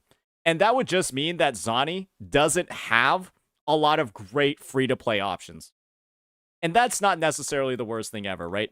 Because when you have Carlotta and you use her with a character like, I don't know, Yang Yang, or you use Carlotta with a character like Tao Chi, that team isn't doing nearly as much damage as when she's using it with a character like Jeja. Similarly, if you're using a, let's just look over here, if you're using a Jinxie, right, and then you proceed to use that Jinxie with a Yan Wu, you're not dealing nearly as much damage in this team as you are using a character like Jinxie with, say, a Cantarella. Because Yan Wu has no outro skill, essentially, that damages the enemy. And then Cantarella would come in and give Jinxie a nice resonant skill damage boost, while still giving coordinated attacks that'll buff Jinxie's Forte circuit. And so you'll simply just be doing less damage with the free-to-play teams. And similarly, right? And similarly, using Zhang Liao with a, let's just say maybe like a John Shin or a Yang Yang, your Zhang Liao is not going to do as much damage as if you were using them with a Yinlin. Because Yinlin's got the best outro skill in the game for buffing Zhang Liao's damage. And so this is the thing, right? We'll have to wait and see. We'll have to wait and see just how high the damage ceilings go when Phoebe is used with Zani. And if at the end of the day, the damage is, the same or even lower than what we're seeing for the top tier teams like Carlotta with Jeja, I don't think it's necessarily a huge issue. However, what I do think would be an issue is that if the damage doesn't exceed the top performing teams, then that just means that Zani without Phoebe is really, really, really bad. And if Zani without Phoebe is absolutely awful, is not really good at all, then that's more of a Zani issue and a roster issue than it is a balance issue with the game. Because that just means that, A, we need more options that would be able to apply Spectral Frazzle on the roster. Because, ladies and gentlemen, right? Spectral Rover does not provide enough Spectral Frazzle in their kit to fully fuel Zani's Forte circuit, her Blaze. And if we simply have another character that can apply Spectral Frazzle, maybe in higher quantities, but then also simply not have as much of an amplification ability as Phoebe, because she's got 100% amplification on her outro skill in Confession mode, then that would make it a better, more free-to-play friendly, or really low-budget option for Zani. But currently, in the state of the game that we have right now, Zani either has a premium option that's going to be likely incredibly fucking strong, or Zani simply has a more budget option that doesn't get close to the level in performance that the premium option has. And that's a little bit unfortunate. There should be a bit more of a stopgap, in my opinion, between Spectro Rover right now and the current state of Phoebe, where Phoebe's like a crazy good buffer from what we're seeing on paper, and then Spectro Frazzle can't even slightly compare to her buffing potential. And in the long run, right, it is going to have a bit of problems for the overall longevity of Zani's kit if she doesn't have somebody else that can apply up to, let's just be honest here, if she doesn't have somebody else on the roster that can give her like 15 plus, 16, 17, 18 Frazzle stacks. Because she needs a lot of Frazzle stacks to be able to convert all of these Frazzle stacks to Helical Embers, and then give her the blaze she needs to actually deal damage in this kit and in this rotation. And so, it's much different than the Silali Mavuika situation, where these teams, and then pairing them up together, make them so much stronger than everything else in the game, every other team in the game. It's so much different than that, because we don't have any proof or evidence right now that Phoebe and Zani are going to actually do that. If they do that, I'll call this out. I'll call it out as a massive issue. But if they don't, and Phoebe and Zani just simply performs at either a lower level or the same level as the best teams in the game, then that just means Zani has issues. That just means that Zani actually just has problems. And that means when it comes to these negative status effects, it might just mean that if you don't have the premium option, the DPS for a negative status effect just kind of sucks. And that would be an odd way to balance the game, right?